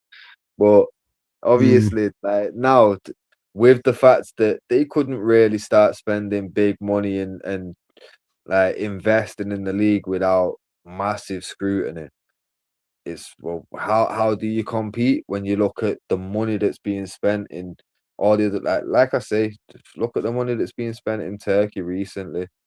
You know what I mean? Yeah, Nobody last summer would have thought that fucking Osimhen was gonna end up going to fucking Turkey. You know what I yeah, mean? yeah. Fucking Bruno's had a release clause spoke about since January. The only club rumored, not even Saudi clubs, the only club rumored Galatasaray. is a Turkish club. You know Yeah, what I mean? it's crazy, isn't it? It's It is crazy. bro, it's crazy. And this is the guy that people are glazing as one of the best in the league and this, that, and the next. It's like, okay, but no one's questioning how the fuck's Galatasaray got Bruno wage money and Ozyman wage money over there. And it, but fucking hell, they're doing it, and I. But like I say, imagine now if the Italian league started just splashing out big money, we're just gonna start big signings, start fucking trying to bring like eyes back to our league. The Yeah, whole world, every fucking football association would be fucking like questioning where's this money coming from, this, that, and the next. Like they need fucking paper trail that's clean as fuck, going back years for the money. You know what I mean? yeah. I, I I feel agree. like it's defucked. Defucked. That was probably a massive part of it when that happened. Like a lot of fucking professional players probably thought like the top ones. I'm not gonna really try and stick around there unless like Del Piero and that they had an allegiance to a club and wanted to see them come back and all the rest of it. But like big names would have looked at that and thought, I'm not taking that risk. Mm. You know what I mean, because there was players playing for them teams that had no idea that the fix was in. You know what I mean? But they all Crazy, got innit? relegated same way and had to give the medals back. You know what I mean? Like, Whenever you type it in, man, it just says that straight away as well. Funny enough, with that trust Juventus me, team. man. Yeah, Trust it's me. crazy. It's one of them, man. It's the first thing that people think of when they think of Italian football, innit? So it's like, how can Serie A fucking pick themselves up? And without Serie A being picked up, like, you're not gonna have a strong Italian international team. It can't happen. Yeah, it's true. Because even if you look at the likes of Verratti, yeah, Verratti was playing for PSG, and then Tonali obviously was at Brescia, then AC. Now he's at Newcastle. And again, the reason why this is key, yeah, because if you was to say who is Italy's best player, you're probably looking at Tonali, yeah, and he's not even playing in the country. So This is the thing. And so then, that tells you all, everything, innit? yeah, all the best youngsters then look at it and think, well, if I want to make it, I've got to go and play in England, or I've got to go Yeah, and play in such and such. yeah, So true. it's a knock-on effect then, isn't it? Like I say, the biggest Italian players are looking at it like, I need to get out of here because I'm past a certain level. Like that there, how's money ever gonna come back to the league like that if all a bit Mm. like look at Donnarumma, what, 21? Gone. You get me? Best Bro, keeper there in you the go. world, safe, gone. You get me? Even the ultras can't keep me. It's There you go. bro, It's I the thing can't is, it's a problem, isn't it? It's a problem. yeah, and it's a shame because the maddest part is I really do credit like when like the Italians basically started invading the Premier League because there was at one point there was fucking no no Italian players in the league basically at all, and then the next thing everyone had at least two. You know what I mean? It was fucking crazy. But like I credit that for a big part of why the Premier League became as strong as it did because Yeah, the Italians brought something to it, and then you have players like Bergkamp and Cantona that brought different things to it, and the game had to evolve, and the English players that were developing in this country had to step up. So is it really any wonder that Paul Scholes and David Beckham and these men were fucking top quality players? mm, Because you know what I mean? They're coming up in academies watching these kind of level of players. mm. It's it's one of them, man. Fucking hell. Like the country will benefit off the league doing well in it, and I don't Of think course, Serie A's ever coming back. of course. I agree. I agree. Unless they have a massive shake up, man. But Italian clubs, as far as the elite competition goes, forget about it, man. They haven't. They're just not good enough. And that Champions League final, yeah, even last season, even though Inter done well to get there, like it just shows the levels they got absolutely bad, and it could have been more as well. And then, as you can see, there was no Italian team that was even in the quarterfinals, not one. So it just shows you they're a long way off, innit? You know. Let's go through some of the questions anyway. Fitz, one for you, yeah. I'll let you answer this one. Cannavaro doesn't even have enough longevity to be regarded as a Juve great. Oh, first and foremost, back then, obviously Italian players. You go and look at anyone. Look at Pirlo. He's played for about fucking 4 or 5 Italian teams. Back then, Italian teams fucking swapped players around like it were fucking Pokemon cards. So yes, he's not gonna stay in one club very long. Top players usually do get fucking purchased. You know what I mean? People look at them and then they move on to a next club. End of the Yeah. day, Cannavaro was an elite centre back to the point where, yeah, everyone would prefer that fucking the Ballon d'Or goes to an attacking player. But I've said it before and I'll say it again. When Cannavaro won the Ballon d'Or, there weren't one person that was looking at it going, nah, that's bullshit. Everyone knew, well, he's quality. You know what I mean? There is no question about it. Mm. Obviously, fucking hell.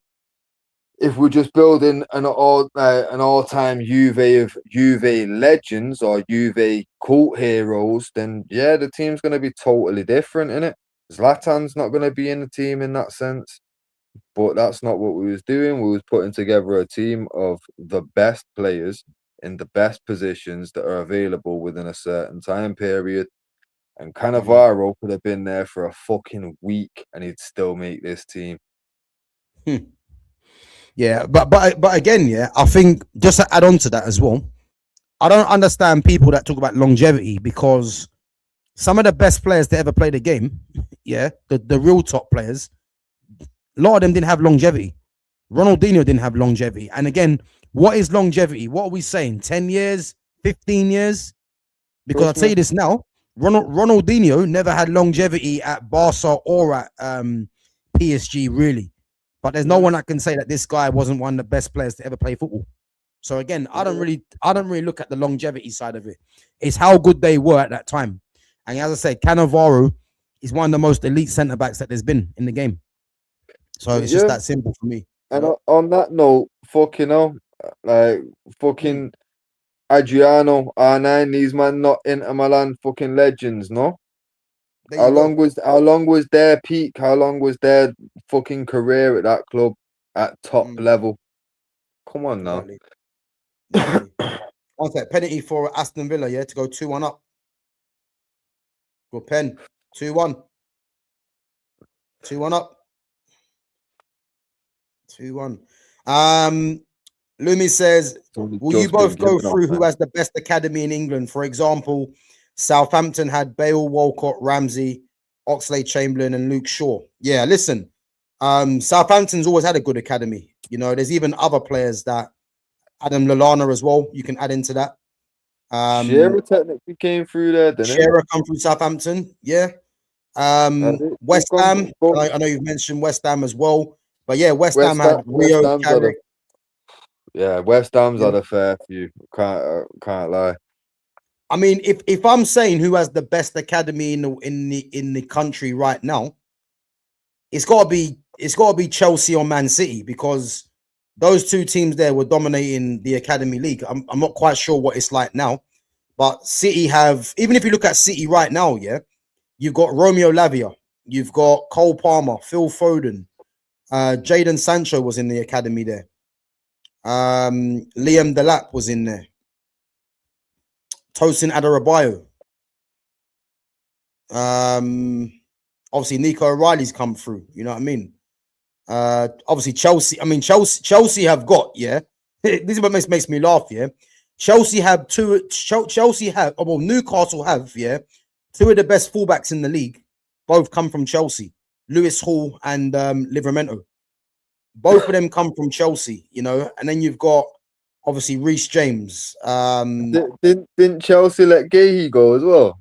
Mark Guehi was at Chelsea. Yep, Mark Guehi was at Chelsea. Who else is there? There's other players as well. I mean, I'm not even going to mention his name because, you know, Lumi will start getting wet in this one. You know what I mean? So let's just leave that one. You know, we're going to ignore his name. I think his name was called Mace. That's as far as it goes, though. But who else is there? They've had, pretty sure there's a few others. Obviously, John Terry is another one. But yeah, I think Man City, Chelsea are probably the top academies at the moment. Obviously, United have had some bad boys as well, you know. And don't forget though, like United's had some bad boys and that, but like even just not just in the quality, like quality wise, like I don't care. We shit on everybody just for certain people coming through. You know what I mean? Ravel coming through, Pogba coming through.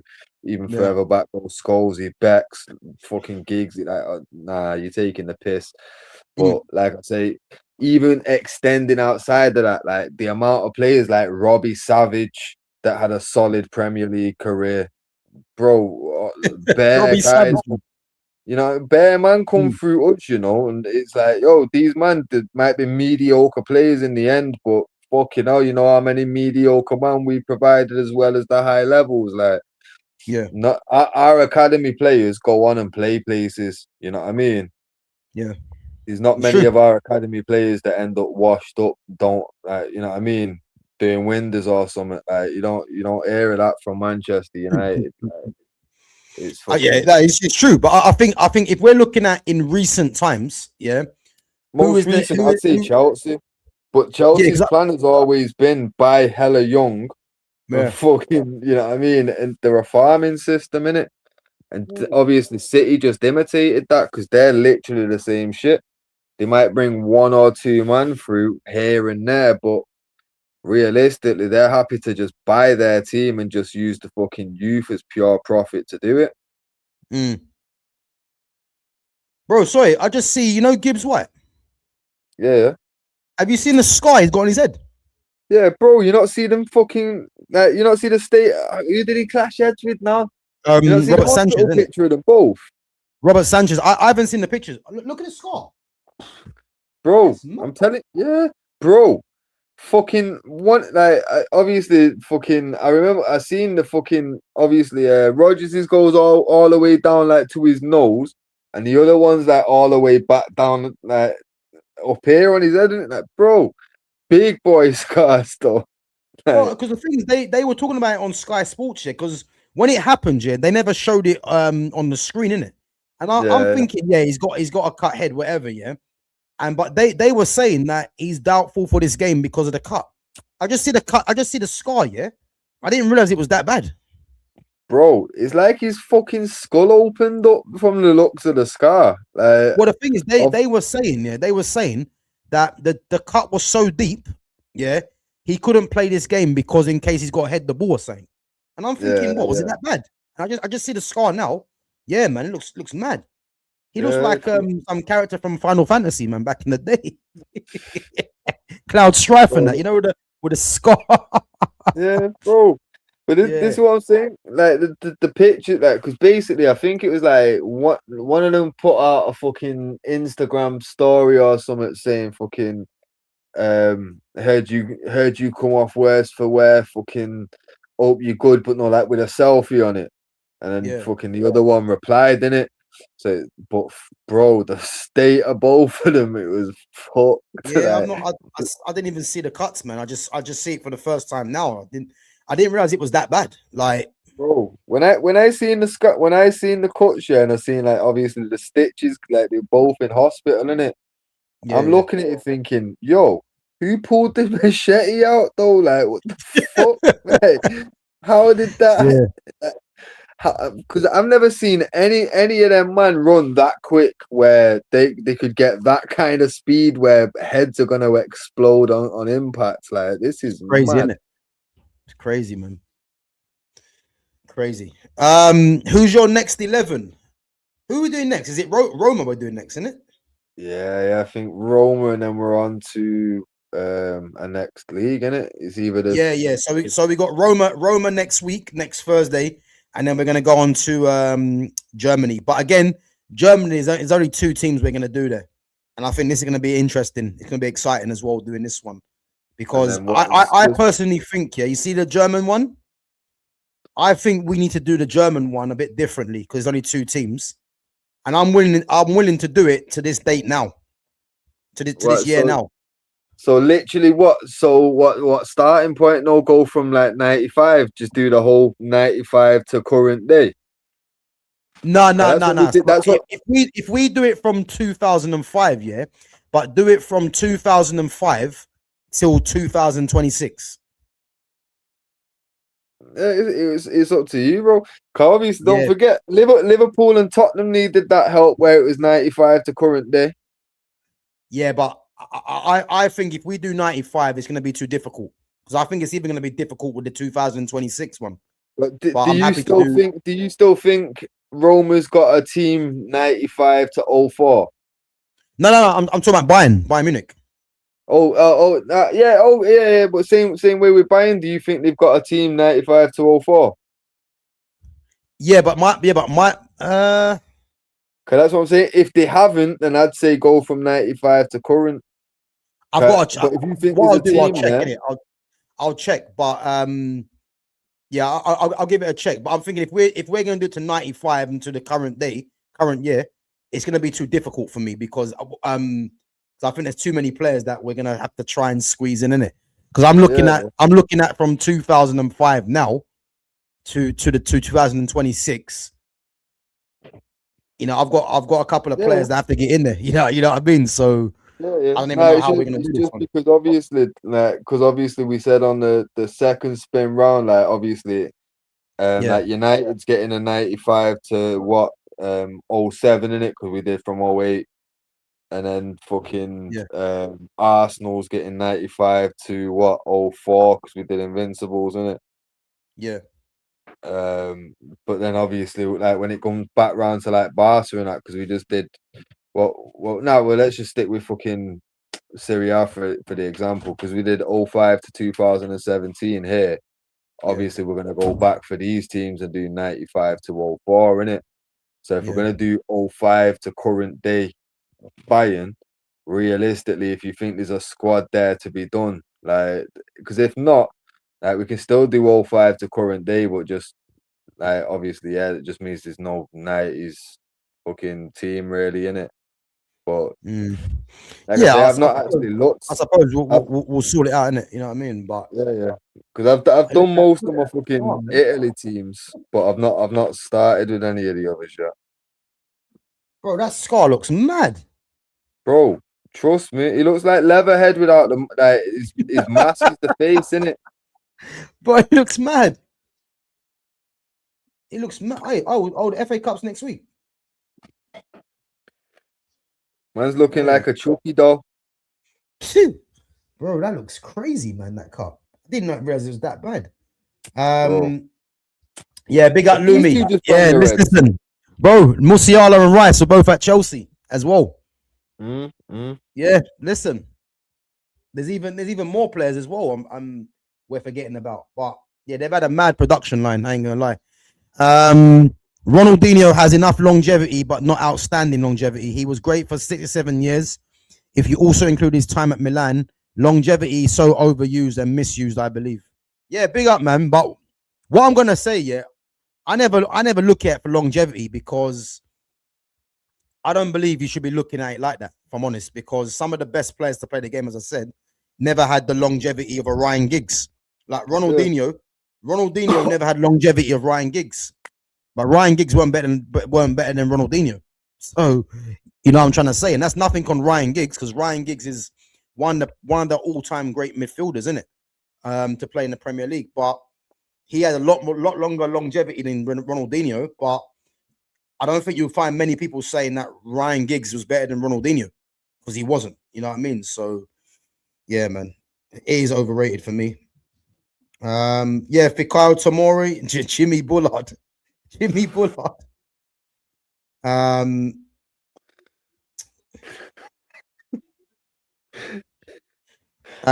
Who's this clown on there? Let me see. Oh, he's back again. He's back again. So you realize all time 11, then given a timeline makes no sense. You absolute retards. Kev, No, bro, fucking hell. Go back to don't even. Nah, Fizz, listen, don't even reply. Don't even, man. There's no point. He wants to be relevant, innit? You know what I mean? He got his 5 minutes of fame. Now he can bounce, man. When Bruno goes as well, Kevin, you follow him too, yeah? Because trust me, the stream I'm gonna do when Bruno does go is gonna be epic, and I hope you're watching. Let's move on anyway. Thoughts on Palace winning the Conference League makes Chelsea look a joke. Whoa, that's a poor finish, Chris Wood. You know, poor finish. Well, listen, Lumi. At least, but I mean, Chelsea got European heritage, so we can't really be chatting about Chelsea. You know, because would you guys even win the Conference League? I don't know. You know, it's debatable. So let's not do that.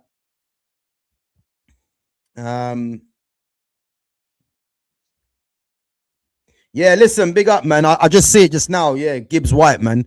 Gibbs White's cut is mad. Like that scar is serious. That scar is serious, man. If I'm honest, I don't think he should be coming onto the pitch. If I'm honest, because that looks serious.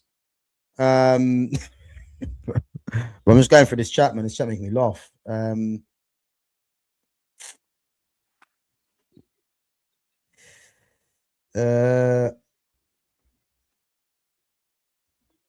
Let's remove this. Let's put him in a timeout, man. 1 minute.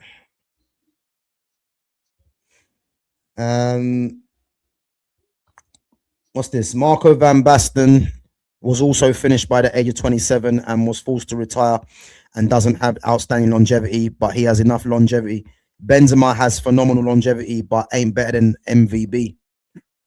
Ooh, you know what? These kind of ones is what I like, you know, because for me, yeah, how do we decide if Van Basten was better than Benzema? Because I actually think Benzema is a generational striker, easily. Now don't worry, he's been timed out. He's been timed out anyway. Don't reply to him. He wants to be relevant. You know what I mean? But he's been timed out. I know he's back. He's back. He's got about 12 burners. He's got no life. I'm telling you. I'm telling you. Should be sucking his mum till he chokes on the fallopian tubes. Yeah, listen, Van Basten was a bad boy, but to say if he was better than Benzema, so do you know what? That's a fair comment. So Van Basten is an all-timer, not just generational, whereas Benzema is generational. But again, how can I explain this? Yeah. Listen, let's time him out, man. That's it.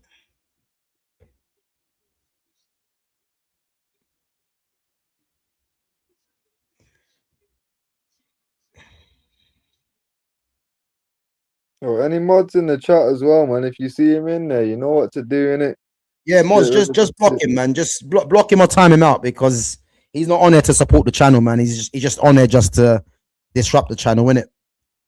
You know what I mean? So, and as soon as he starts disrespecting any of the mods, he has to go. So let me just time him out. Yeah, it's been timed. Yeah, big up to Baz One Diva for banning him. So anyway, let's get back to it. So yeah, so Van Basten is an all-timer, not just generational, whereas Benzema is generational. I hear it, but I'm just trying to think how is I mean, Fizz, what do you reckon? Do you think Van Basten's better than Benzema? Because I'm trying to think how do you compare the two, really? Because I mean, Van Basten wasn't really in my time, you know, but some of the goals he scored, man, was unbelievable, wasn't it? But I've seen more of Benzema. But how would you decide to see if Van Basten's better than Benzema? I'm not gonna lie, like obviously Van Basten was slightly just outside of my era as well, but obviously I was the youngest of five in it, so I big brother's just telling me everything, dad's telling me everything, you know what I mean? So obviously seen a lot of like the old footages and that, car obviously Pops used to tape like fucking highlights, Galazio and all the rest of it, innit? So for me, Van Basten in a bubble, because you got to remember, like if you're taking Van Basten, you're looking at him within the space of like a 7-year period, really. If you take like Benzema from 20 to 27 and look at Van Basten, same time. I feel like Van Basten's it's got to be Van Basten. Just look at what he won as well, like personal accolades.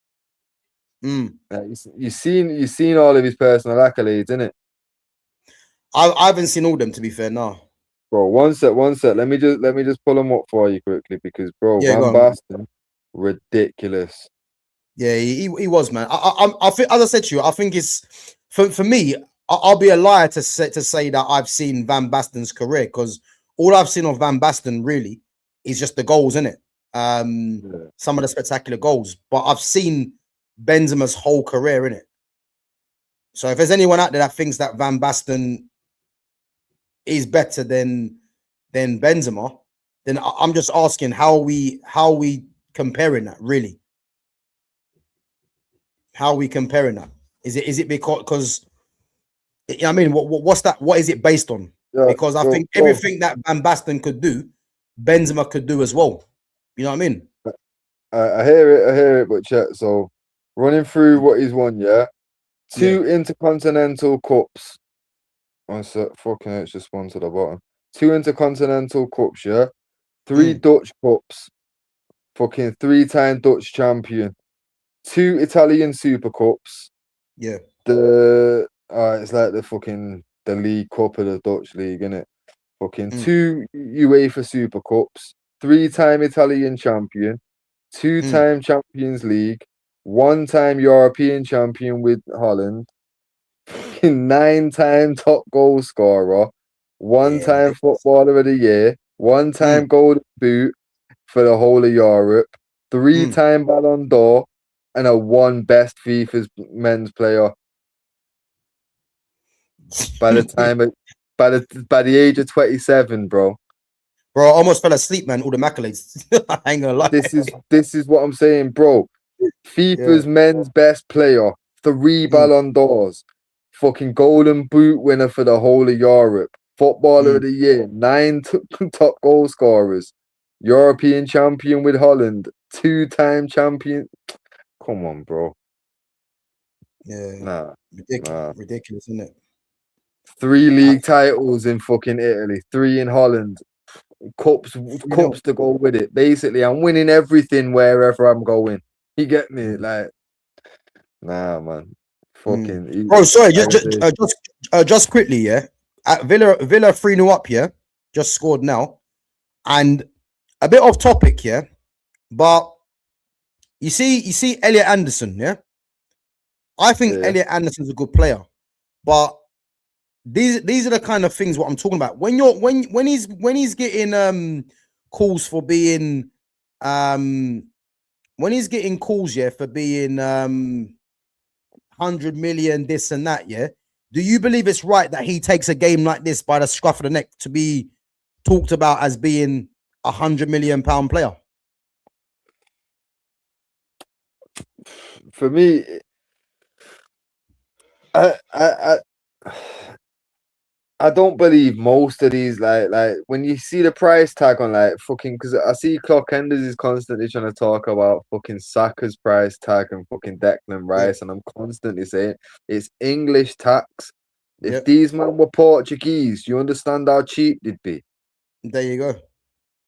I don't like nah. For me, Anderson, if Anderson was fucking French, with like considering Camavinga, we're talking about like fucking 43 million for Camavinga, Hmm. and is what like fucking Camavinga is what 23. How old Anderson? 21, 2, Anderson's 23. 23, same age. You Hmm. telling me Camavinga's worth fucking 60 million less? But bro, this is what I'm trying to tell you, yeah. So when I'm hearing English people tax say, can't be 60 million. That's but, insane. bro, when I'm hearing that Elliot Anderson's they're saying 100 mil or whatever, yeah, and he's the same age as Camavinga, and he's not better than Camavinga, you have to ask yourself the question: how has he gone from being, Newcastle let him go? Maybe you might say because of the money, whoever, but he's had a couple of good, decent seasons at one sec.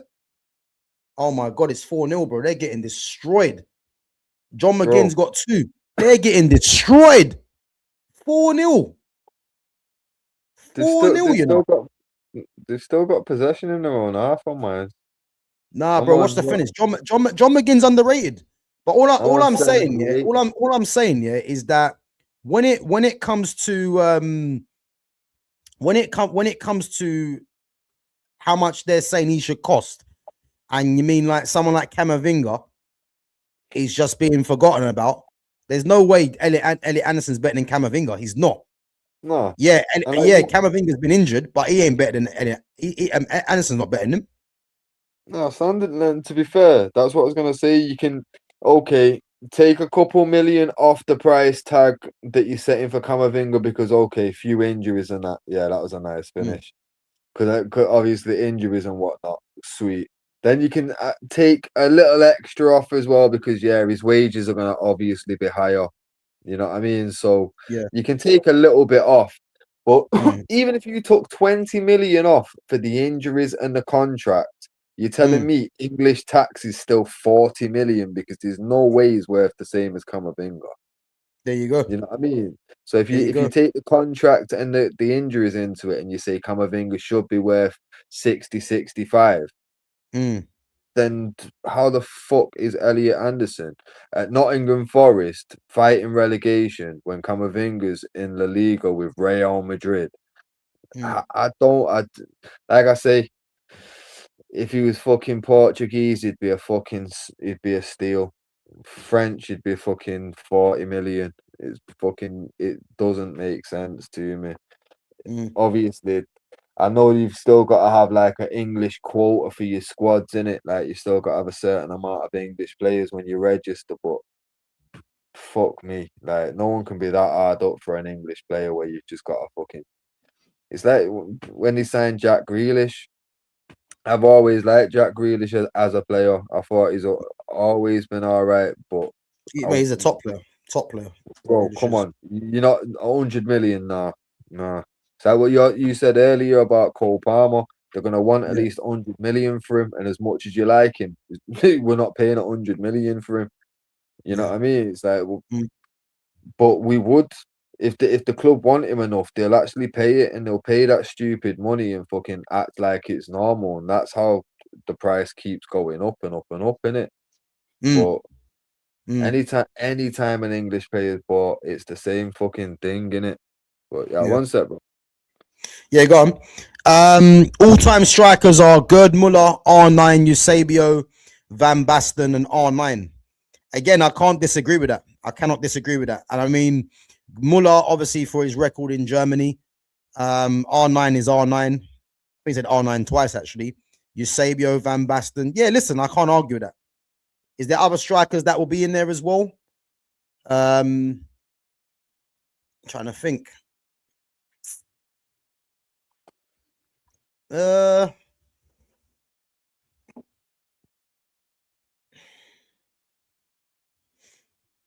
Yeah, I think there's other strikers that could be in there. You could put Andy Cole in there. You could put Andy Cole in there. I know Fitz will put him in there. And again, people might laugh and say Andy Cole, but that's just because Andy Cole is not being given the the recognition that he deserves. It's a fact. Because if anyone wants to see Andy Cole's record, you'll be shocked, put it that way, You'd be very shocked, man. But no, listen, I hear it, man. I hear it. Let's move it on anyway before we wrap it up. Let's discuss the Tchouaméni and Valverde. As I said, I was live earlier today, guys, yeah, and I spoke about the bust up in training. I believe it started off because someone put in a hard challenge on the other, and then I think there was words exchanged, on the training ground, and then it carried on into the dressing room, and as I said, I was reacting to that because when I'm hearing that they're having a bust up, to me, it's like, well, you have to kind of think to yourself, Real Madrid are going to take the side of Valverde because Valverde is the vice captain. He's been there longer and he's got more of a standing at Real Madrid than what Tchouaméni has. Yeah. But to find out that they've had another fight today in training and it's meant that Valverde's gone to hospital for a head injury. Yeah. I don't think I've ever seen a top team like that. Yeah. Where their players literally are just they're on just smoke, like literally. And you know what I heard why it happened here today as well, from what I found out, is because I think in the morning, Tchouaméni came in and offered to shake Valverde's hand, and Valverde snubbed him, and it's kicked off from there. You know what I mean? So the fact that's happened, yeah, is madness. And he's gone there with a head injury, to hospital with a head injury. So I can only imagine what kind of smoke he was giving him, because that just sounds mad. And for me now, yeah, because they're having a crisis meeting today, yeah. For me now, there's no way that either one of them can stay at the club. I'll be very surprised if one of them doesn't leave the club, because they're never gonna coexist. You can't have two fights in 2 days, yeah, and think that's ever going to coexist. Someone has to leave. Yeah. Could this be the way to get Tchouaméni at Man United? Fizz, what do you reckon? Possibly, it could be. If any, like, because obviously there was already rumblings about Tchouaméni having a price tag that was fairly cheap and them willing to listen to offers and that. So I wouldn't be surprised if now they just say, right, this is the final straw kind of thing, innit? Like, you Yeah. definitely got to go. Like, we was already open to it. Now you go in. You know what I mean? Yeah. But at the same time, like, I don't know, because it all really depends on what's actually happened. Because say, for example, they were Yeah. already thinking, right, we'll listen to offers for Tchouaméni. Then something kicks off. Now Tchouaméni's gone in to shake hands, from what you're saying, yeah. Yeah. And Valverde's been a dickhead. Mm. You know what I mean? So realistically, the club might actually be forced in a situation where it's like, well, nah, Tchouaméni might have sent him to the hospital in the end, but you don't know what's happened. Like I say, me as a man, if I offer my hand to somebody and they say no, I'm not just gonna resort to violence like that. But if they say certain things whilst they're saying no, then yeah, he might be getting sent to the hospital, innit? Yeah. But for me, It's you know what? it's not just a It's no. He's madness. not just refused a hand. He's definitely said something more than that there. Do you think? Bro, you're not sending a teammate to the hospital with a head injury for just refusing to shake your hand. I don't care Yeah. how fucking like proud you are, and like, nah, you're not gonna send someone to the hospital because you try to shake someone's hand and they just say no, I'm not shaking your hand. I'm Yeah. like, you know what I mean? Because Okay, we're still I see it literally, yeah, about an hour before we came on today. And yeah, as I said, it said something about Tchouaméni offered to shake his hand and Valverde snubbed the handshake. And then it carried, yeah. So he snubbed the handshake, yeah, in the morning, and then it carried on onto the training pitch. So but my thing is now, yeah, Real Madrid are a shambles, yeah, because how can you allow two players to have a fight the previous day, yeah? You break it up, and then they've had another one in training again. Like, it's odd, you know what I mean? Especially for a team like Real Madrid.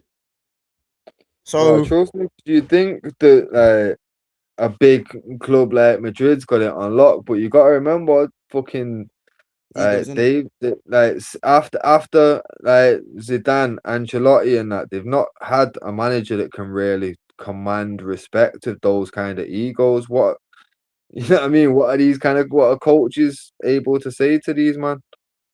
Yeah, You know what I mean? You need I swear it was Scholes had mentioned something like teams like Real Madrid and Manchester United, and that you need a big manager that more than a coach. You need someone that can come in and handle the egos and the personalities and that car. Otherwise, you're gonna you know what I mean? The animals are running the zoo.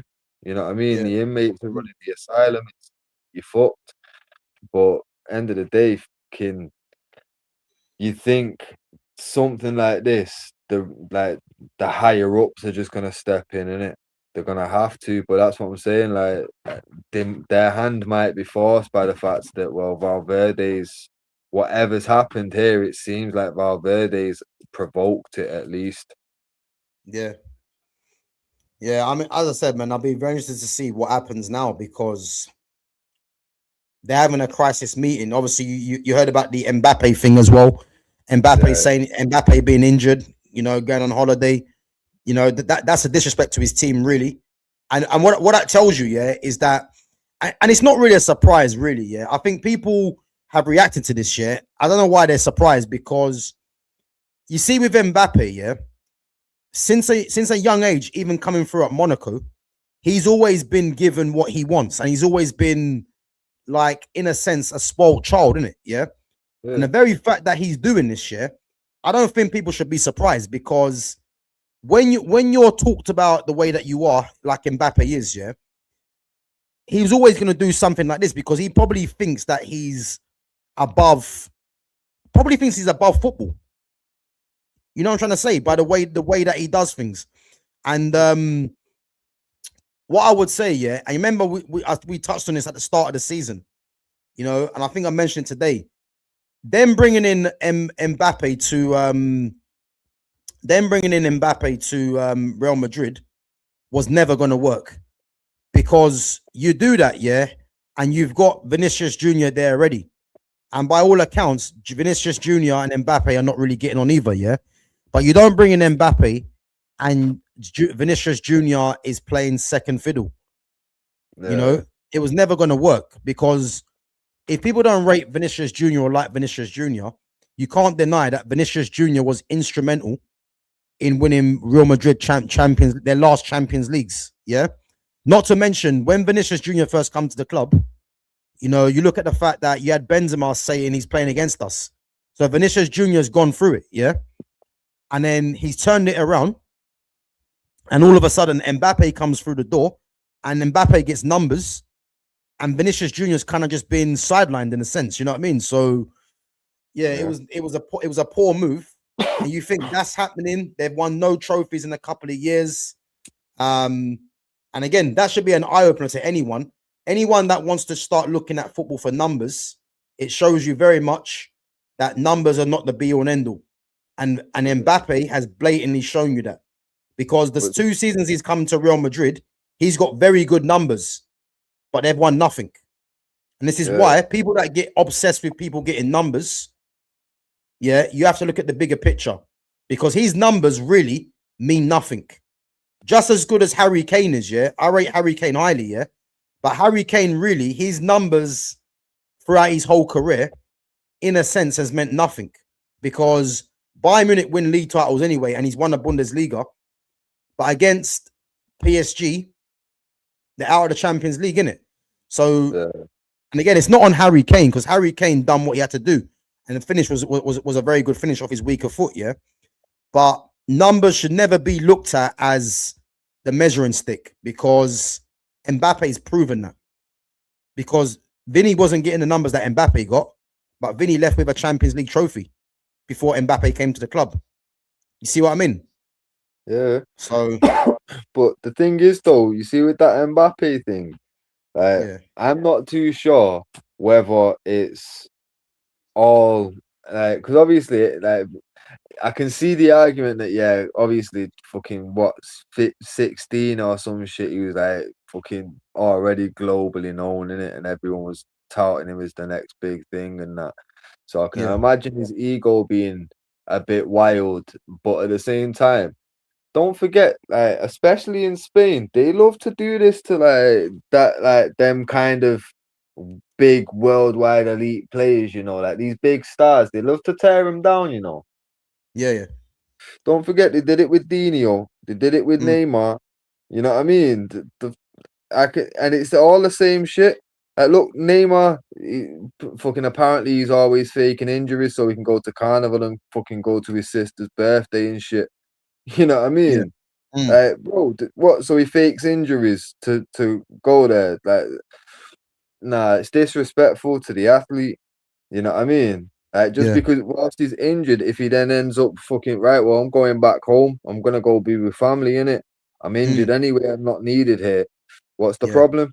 Same way, like fucking everyone turned a blind eye when fucking Dino was doing things and Barcelona were winning things. When Barcelona started struggling, and that is his party lifestyle. What, the same lifestyle he's been living since the day he landed.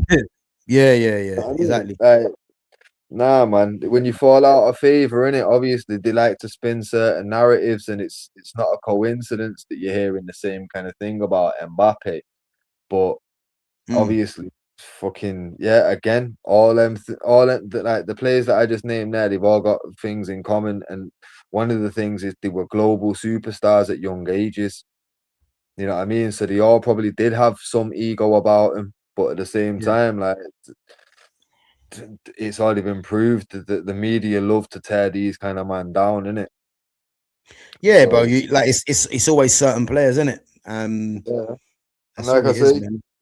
it's not a coincidence. Like I say, young players that fucking did get fucking global fame before fucking most people have even got the fucking GCSEs results back.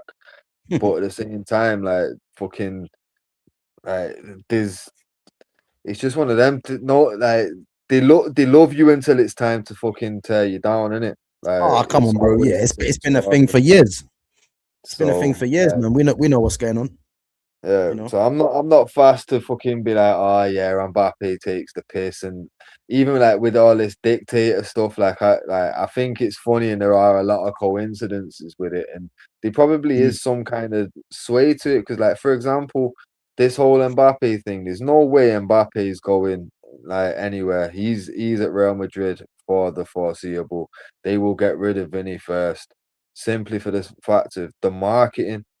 The Well, the thing marketing is, side of but it. the thing is though, Vinicius Junior has actually agreed a new contract, though, isn't it? Yeah, but again, like I don't see them really wanting any of them to go, because Yeah. realistically, they want the biggest stars. They want the biggest stars in every position possible in it. Mm. So you wouldn't want to lose either of them, because they are two of the biggest stars in the game. But at the same time, like a man can sign a contract all he wants. If them two end up falling out, like all that signing the contract tells me is Vinny is accepting his role as second behind Mbappe now. I hear it. But the only thing I would say though, yeah, him agreeing a new contract, I actually think, yeah, he must have had a conversation, yeah, where he's gonna have a more prominent role in the team. Because if I'm Vinicius Junior, yeah, he could go to any club in the world, really, yeah, and command the start, Vinicius Junior. So in my eyes, I'm thinking the only way he signs that new contract is if he's been given a promise that he can be the main guy there. Because otherwise, why would he sign a new contract? Like, it doesn't make sense to me, really. But this is what I'm saying, though, bro. Like, bear in mind, who was the striker that Vinny was playing with before Mbappe that would have been Hot, helping guide him? Who? well, Benzema, innit? There we go. There we go. What did Yeah. Benzema do? In terms of what? What did he do when he signed for Real Madrid? What happened next? Walk me through it. What Benzema and Vinicius Junior? No, no, no. When Benzema signed at Real Madrid, Oh yeah, yeah, he's playing second fiddle to Ronaldo, isn't it? right, and then Mm. stepped up when it was his time. Yeah, yeah, Yeah, yeah, yeah, yeah. you don't think Vinny might have learned from Benzema, and now that he's got to a certain age, he's like, you know what? I'll play my role until it's my time to fucking play that part in it. Yeah, bro, I hear that, yeah. But you have to realize that yeah, that he's already played that role already, though. Technically, he's played like the backup to Benzema, and then now it was his time to shine. He was shining, and now he's gone back into the wilderness, really, for Mm, for Mbappe. And the thing is yeah, as well with Mbappe, yeah, Mbappe throughout his whole career is never going to play second fiddle. Even at PSG, yeah, he's got Messi and Neymar, who are two bigger names, but because he's French and obviously he's from Paris as well, he was still seen as the guy there. So no, wherever I get he's it. been for France, he's the main guy. You know what I mean? No, So but bro, remember, yeah. Why does Mbappe want to go to? Why did he want to go to Real Madrid in the first place? oh yeah, to emulate Ronaldo and be the guy in it. Yeah, Right, right. And essentially, he is the perfect. Like they are exactly the same, basically. Like yeah, yeah, all yeah. PR, marketable, this, that, and the next. Right. So Cristiano Ronaldo, literally, he wanted to just achieve personal things there, in it. And Mm, then once he'd achieved them, he was good to bounce. yeah. You know what I mean? He didn't intend on I want to go there and finish my career out. And if this kid wants to emulate Cristiano, Mm, why would he be there forever? You know what I true. mean? He Mm, wouldn't if anything, it'd be a case of proving it I can do in all the top leagues, like Cristiano did. So we'd be moving on eventually. You know what I mean? And if Vinny's seeing it as realistically, look how marketable he is. Yeah, fucking if Real Madrid decide we're gonna keep him, how long's his contract? 5 years. Who's that? Mbappe. I'm not even too sure, but it's gonna be on. It's still gonna be a long term one, I think. Yeah. Yeah, because obviously he only signed not too long ago. You know what I mean? So he still have a fair few years on it. Like, say if he's got 4 years left on his contract, yeah. Vinny's just signed an extension. What will Vinny's extension take him to now? Probably longer than Mbappe, isn't it? Extra 4 years, I reckon. Yeah, so at least a year more than Mbappe's got in it. Yeah, realistically, you can't. I don't see Real Madrid leaving it until Mbappe's shit expires. And realistically, there's no guarantee he ends up extending. Why wouldn't he a year out say, I've been here, I've done my bit here, I've proved my bit, I've won a La Liga, I've won whatever, and then duck. All he has to do is achieve certain things. We don't know what his personal goals are there, but I would presume he's not planning on fucking trying to overtake Cristiano on goals. Nah, he's not.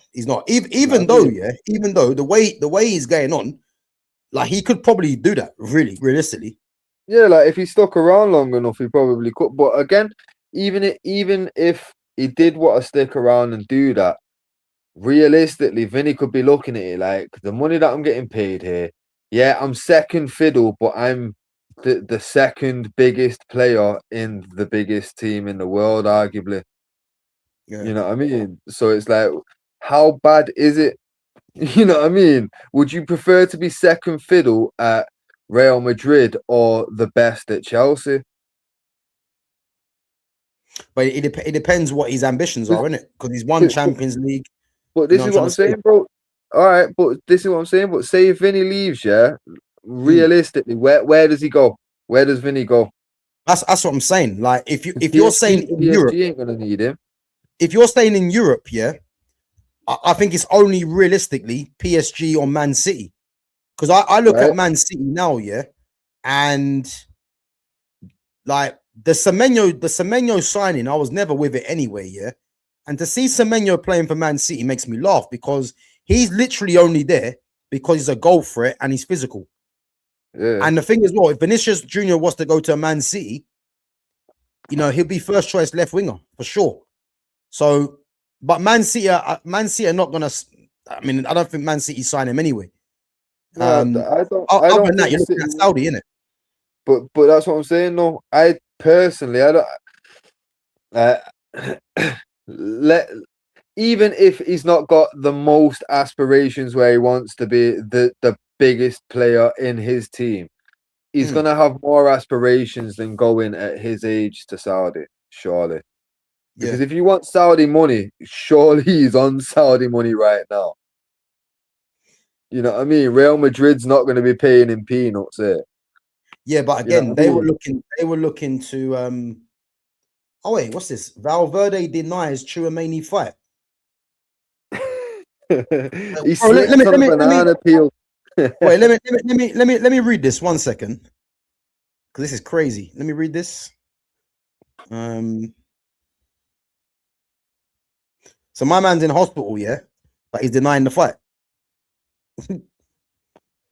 Yo, if I got put in hospital and my man finished off the training session, I'd be denying it was a fight as well. What do you mean? What the fuck? I hear it. Gotta save some dignity. Boy, Palace, Villa, and Arsenal all in the European finals. Boy, what's the chances that Arsenal be the only team not to win in the European final? Imagine that. Fucking hell. You know what? I can actually, like, with the fucking conference thing, I don't even count that shit, but it's like any English team that's in that realistically should be fucking making it to the final. Yeah, you know man. I mean? They're playing against Who are they playing against? Probably part-time players, man. Part-time, You know what I'm saying? part-time Like seventh place in the Dutch league. Like, behave. Fucking You know what I mean? this is ridiculous, but But tell a lie. obviously, I mean, I don't think Arsenal could win that, if I'm honest. Let me read this anyway. So Valverde says, during the argument, I accidentally hit a table, causing myself a small cut on my what am I hearing? yeah, Bro, what am I I hearing? headbutted his fist by accident. Wait, bro. Is Valverde? Does he think we're stupid, or has he got something wrong with him? So during the argument, I accidentally hit a table, causing myself a small cut on my forehead that required a routine visit to the hospital. At no point did my teammate. Wait. Pause, bro. Pause. Bro, I'm crying, Pause. They've had a meeting as well, yeah. By the way, This is, bro. Fuck all that, bro. Tell me how you hit a table and cut your forehead. on the corner, but he didn't mention it. He didn't mention it. So what? He hit it and then fell whilst he was hitting it. Like what? His legs just stopped working. Kai, as a professional footballer, we should be more concerned about that there than the cut Bro. on his head. Let me tell you how poor this is. Yeah, tell me how you accidentally hit a table. That's what I want to know. How does that even happen? Bro, and even the way that he's phrased it, I accidentally hit a table. I'm thinking, how's he like? He's banged down like in frustration, arguing. You get me? How the fuck is he? What's he expected? Has he got WWE tables in the locker room or something? Like, did that flimsy where you just can smack him and he just crack everywhere? Like, this is mad. Bro, I'll be honest with you, man. It's so made up. It's a joke, yeah. Let me read the rest of it. Causing myself a small cut on my forehead that required a routine visit to the hospital. Routine visit now, yeah. At no point did my teammate hit me or did I hit him. The thing is now, yeah, because they've had the crisis meeting, yeah, they've probably just told him to say that, which makes no sense, really. Yeah, bro. If he wrote that, they need to be more worried about his concussion because he's definitely got one to fucking just think that that's gonna work. Exactly. What the fuck? That is the most made up thing I've seen. Yeah, like that's ridiculous. I'm not gonna lie. The fact that that's what they've come out with, like, bro, it doesn't. You know what? It means it happened. Yeah. It means that it happened and he was in the wrong because he's the one that had to come out with the bullshit. You get me? If it was Tuchel and done something wrong, he'd have had to have come out and said, "I've not attacked my teammate." You know what I mean? But bro, I can't believe I've just read it, man. That is poor. Like it's so fake. It's a joke. You know what I mean? Bro, how can you accidentally hit yourself, hit your head in the table? There's no accident about it. You know what I mean? Bro, crazy, man. How do you headbutt tables accidentally? I've never seen it, man. Never seen it. Like I say, it might have been more believable if he said, like, I accidentally headbutted his fist or ran into his hand or something whilst it was clenched. Like, just this is mad. Yeah, it's mad. Anthony Gordon in talks with Bayern Munich. Crazy, man. Boy, listen, guys, we're gonna wrap it up anyway because after that, man, I gotta go and laugh somewhere. I've never seen such bullshit in my life. He accidentally hits head on the table, but if that's the line he wants to come out with, then who are we to disagree, man? But it will. The funny thing is, it's all gonna come out properly anyway, so we'll have to just wait and see in it. But yeah, guys, big up yourselves for coming through each and every time. Make sure you smash the like button. Make sure you sub to the channel as well if you're new in here. And guys, make sure you go and follow Fitz on his socials as well, which is in the description. So yeah, our Juventus All Time 11 from 05 to 17. Gianluigi Buffon, Dani Alves right back, Lilian Thuram and Fabio Cannavaro at centre back, Patrice Evra at left back, Pirlo and Pogba in the midfield, Del Piero in the 10, Nedved and Dybala out wide, and then Zlatan Ibrahimovic as the striker. So listen, tough team to try and orchestrate, but yeah, listen, We're happy with that team. And just go on this message as well. So, which team do you two support? So, we're both Man United fans. Both Man United fans. So, let's hope United can do some serious business in this summer, man. And speaking of Chouameni, man, you know, he might be on the way out of the Bernabeu. Let's see what happens. But Yo, Gav, speaking of United business quickly before we do wrap it up. yeah, go on, bro. Did you get a chance to look into that fucking thing about the money that's been allocated for the centre mids? I didn't get a chance yet, but I can tell you what my thinking is anyway of the players. So it's the 80 million for the one signing, yeah, and then 50 and then 20, yeah. Yeah. So for me, the 80 million signing. I mean, this might sound weird, yeah, because I actually don't. Actually, no. I take it back. I take it back. The 80 million signing for me, I'm gonna say Sandro Tonali. Right. And then the 50 million, again, it's gonna be more based on what I've been saying, yeah. It just means that a Baleba is not gonna be in there because he's gonna cost more than 50 mil for me. So it kind of rules him out, yeah. So I have to say, but then again, Tonali might be more than 80 as well. But I'm gonna say 80 mil Tonali, 50 mil Camavinga, and then 20 mil.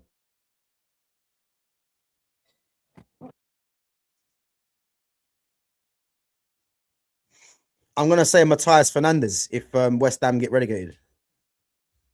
No, that's a shot. I'd take that, to be fair. But for me, obviously, I know one of the criteria, the 20 mil one, they want it to be like a younger player in it. But for me, I've gone for a younger player in the middle section in it. Well, younger than the other two in it. So obviously, fucking Go on, let me hear it. Go on. I've gone Tchouameni for the 70 because that's what the quoting in it, and obviously that means the extra money realistically is gonna get sucked up by the fucking wages, really, in it. So Okay. I'm not really using the extra money too tough in it. So But bro, you know what? I actually think we might be able to get Tchouameni for slightly less. You know. That's what I'm saying, though. Like, because for me, if they've allocated 150 mil and they're saying that's just for centre mids, and we're already talking about potentially a left back, so Dorgu can go fucking up top, or like, 'cause the initial talk is a left back's being discussed because Malassi is leaving, his contract's expiring, and obviously Shaw's fucking fitness, so we've only really got Dorgu as a consistent choice. But I think the talking is, if they go for a first choice left back, spend a little bit of extra money on that, bring in a first choice, then have Dorgu as basically the bench, and he can either come in for the left back or come in for Cunha on the left wing, innit? Yeah. So I think the thinking is, we're either gonna go for a young one, like fucking a young fucking winger, or we're gonna go for a more fucking established fullback, in it, and Dorgu can just play his role where it's needed. So for me, knowing that we're gonna need other transfers and knowing that we've got a lot of business to try and do, any money that can be saved, like, fuck it, save it on that, because that can just be allocated elsewhere, innit? So for me, I'm not just trying to spend 150 because we need to just bring in 3 players and that's what we've got. Like, anything can get passed over in it. So Tchouameni's quoted around 70, but with all this, we probably could get him cheaper now. Then what did I go? I've gone Camavinga for 43 because that's the fucking price that's everywhere in it. And then for the cheaper option, Edison for 27. That's because that's what it comes down to, in it. That what they want for him. It's 27 million. So 27 plus the 43. We've got 70 and 70 in it. I've got a nice little 10 million there to add over to the extra. All that goes on the wages for bringing in 2 Real Madrid players, in it. So Tchouaméni, Camavinga, and who's the other one? Sorry, Edison from Atalanta. do you know what? That's mate. I'll be happy with that. I'll be honest. I'll be happy with You that. know, Edison's gonna be the bench guy anyway. You know what I mean? He's basically Ugarte. You know what I mean? Yeah, but you know what? I don't think he will be. No, that's what I'm saying. He'd be fighting more than Ugarte, and that's what I'm saying. When he does make an appearance, we're not gonna groan about it. Yeah. You know what I mean? Like when we see Ugarte, we worry. If we see fucking Edison starting, we're not gonna worry about that. So it's a nice stable choice for us. And obviously, if you've got Camavinga and Tchouaméni already there, and then you've got Kobe in the mix, then like I say, extra 10 million to either go on the wages or to flick over to another fucking section, because we're still looking at a centre back, a left back, potentially a left winger. Fucking, they're still talking about potentially a striker in it. Because I think from what I last seen, I doubt it'll happen because he won't move. But they're really, really keen on trying to fucking get Kane for his fucking release clause, in it. I think Kane's got like a 50 million release clause, and obviously they're thinking fucking. Bro, we're not getting Harry Kane, man. I'm tired of the talk with Harry Kane. Yeah, but that's what I'm saying though. For the fact that the rumors are that loud about that, that's what tells me they do want a striker though. So I won't be surprised if they end up going in for like. Yeah, but Fitz, let me tell you this: what I think they're doing. Yeah, I actually think what Man United are doing, they're just putting out news just because to get people excited.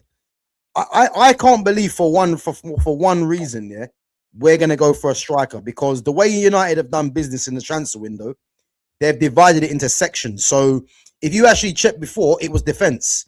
Last season, the start of the season, it was the attack. It's purely going to be the midfield.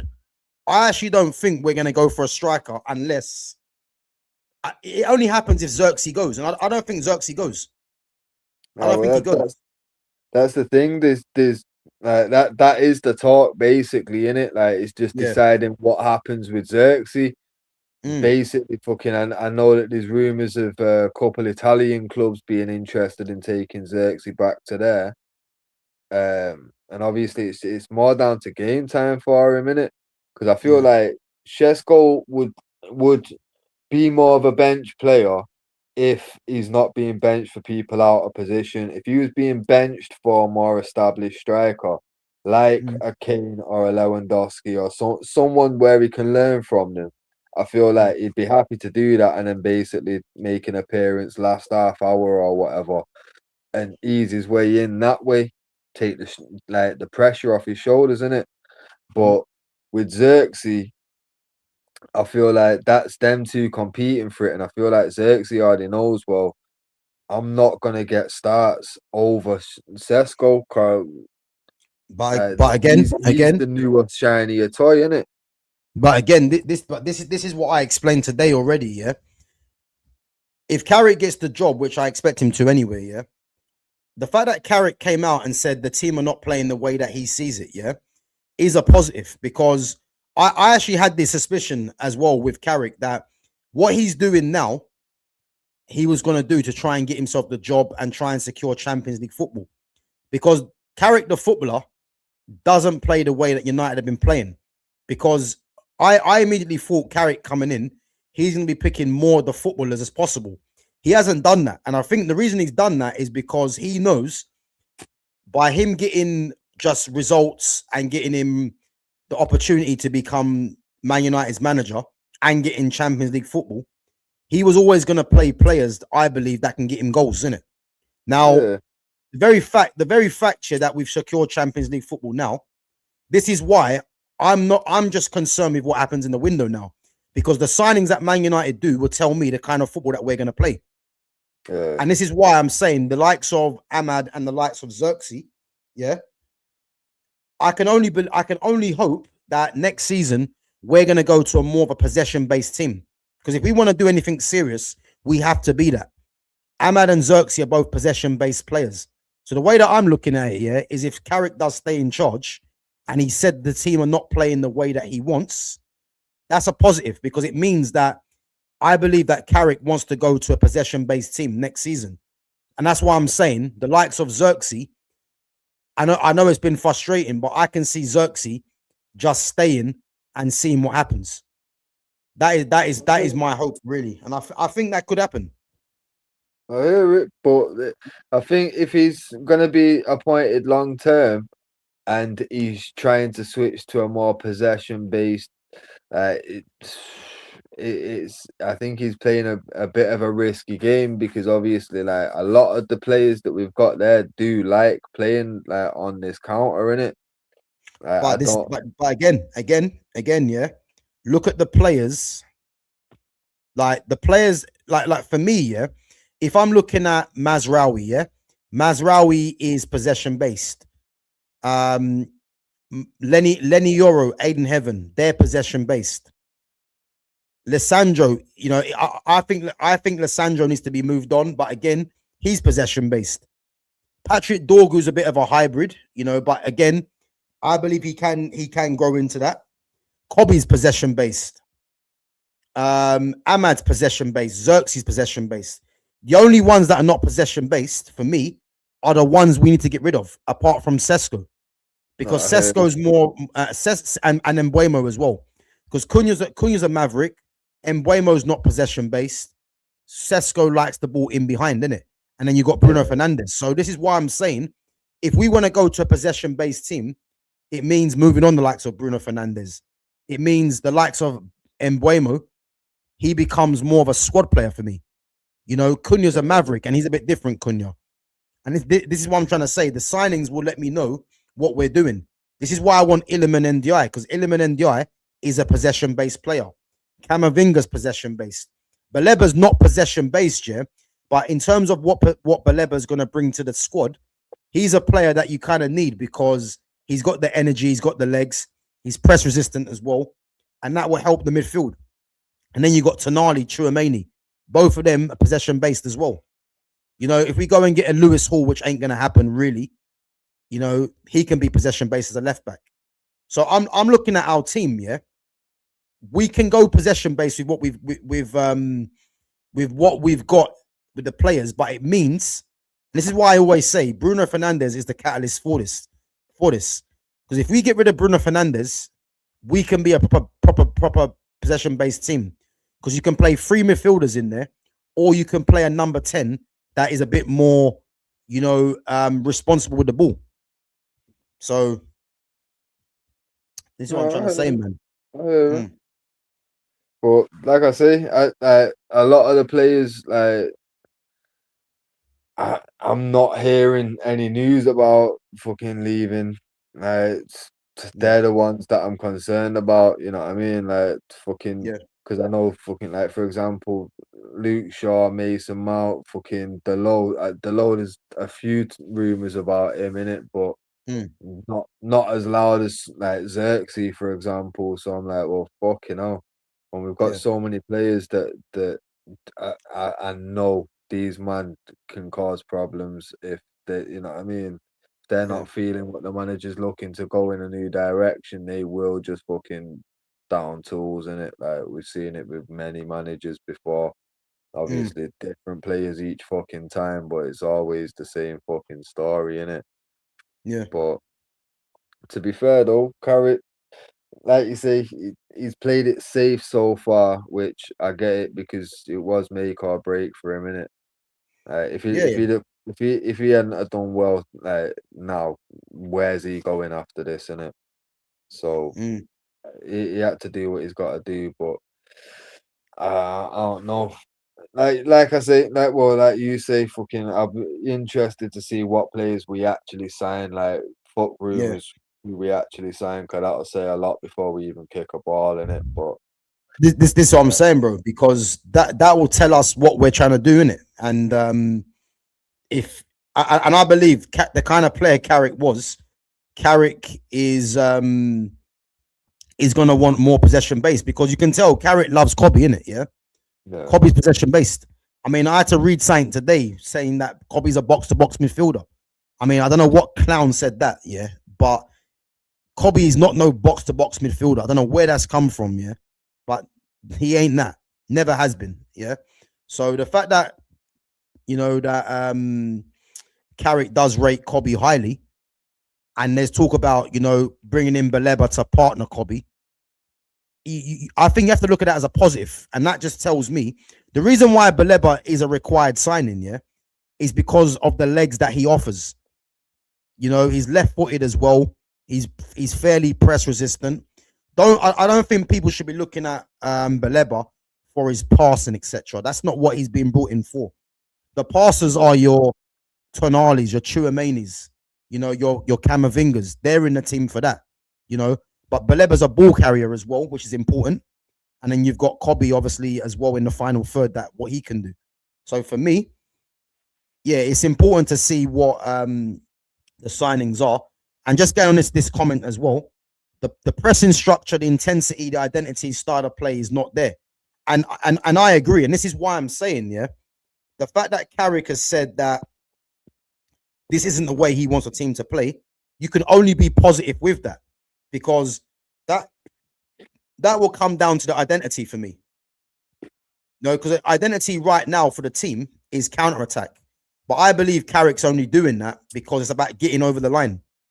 It'll be very interesting to see now that Man United are over the line. Is he going to play more the possession-based players like the Xerxes, like the Amads? Or is he just going to try and do the same thing to the end of the season to try and give a strong case for him getting the job? So again, these are the kind of things that I'm looking to see in it. But 100%, I think he sticks to the plan so far. New season, new start. That's what it'll be. That's what I believe as well. Yeah, that's what I believe. It's not broke, don't fix it until summer. Yeah, that's what I believe. And again, the identity for next season will be very much based on what we do in the window, for sure. The intensity, again, if you want intensity, bring in players like that are good on the ball, though. This is why I'm saying Baleba, he's got intensity. Tonali has intensity.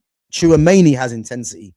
Camavinga has intensity. So especially in the midfield, you need that. So again, it's going to come down to what the plan is, isn't it? And depends if they keep Carrick as well. The modern game is built on a high press, high line, exactly, and that's what PSG do better than anyone else, and that's why the fluid front three works for PSG. But again, if you look at what Man United have now, you'd probably say, as bad as he's been, yeah, Mbeumo is probably better as a forward as it stands right now, and that's only because Mbeumo presses. But for me personally, next season, I don't want to see Mbeumo playing through the middle. I don't want to see that. I think for what we're doing at the moment, it works. But I just want to see Man United becoming a possession-based team. I want to see some good football. And the only way you're going to get good football is by having the majority of your players possession-based. That simple. But yeah, let's wait and see, man. Let's wait and see what happens. But listen, we're going to wrap it up anyway. Guys, I'm going to be back live tomorrow at 6 o'clock. So obviously part 2 of my days as at Chelsea, in Chelsea's academy. So again, if you're free at 6 o'clock, make sure you come through. I'm going to discuss more of the experiences in terms of players played against, stadiums played at as well. And as always, I'll be taking some of your questions as well if you guys have any. But yeah, so part 2 will be tomorrow at 6 o'clock. From my days at Chelsea in the academy. So yeah, make sure you come through and support the channel if you want to hear some more about my background in football. And as I said, yeah, big up to everyone coming through with the all-time 11 as well. And again, if you have enjoyed the content, make sure you smash the like button. Make sure you sub to the channel as well, and make sure you check out all the other content in the playlist. There's some good content on the playlist. So yeah, check that out, and make sure, guys, as well, you you go and follow Fitz on his socials, which is in the description, which is on Instagram. So yeah, make sure you do that. And yeah, listen, we're gonna be back next week for Roma. As I say, we'll sort out. We'll probably do the same era, 05 to 17 for Roma, and then we're gonna move on to the Bundesliga as well, and we'll sort out the year for that as well. But yeah, guys, other than that, big up to yourselves each and every time. Big up to all the mods. Big up to the newcomers as well. And yeah, I'll be catching you guys tomorrow at 6 o'clock. And let's see if there's any news that drops, man, about any transfers, man. Maybe the Chouameni thing might get some legs, but after this table nonsense, you know, I'm pretty sure, man, there'll be some movement on that front, because there's no way I'm believing a man hit his head into the table by accident. And I know you ain't believing that Fitz either. So yeah, man, let's just part of that one tonight, man, and see what happens tomorrow, because that is nonsense. I ain't gonna lie. But yeah, guys, other than that, big up yourselves, and yeah, I'll catch you guys in a bit. Fitz later, yeah. Yeah, man. Bless, bro. Big up, man. Big up.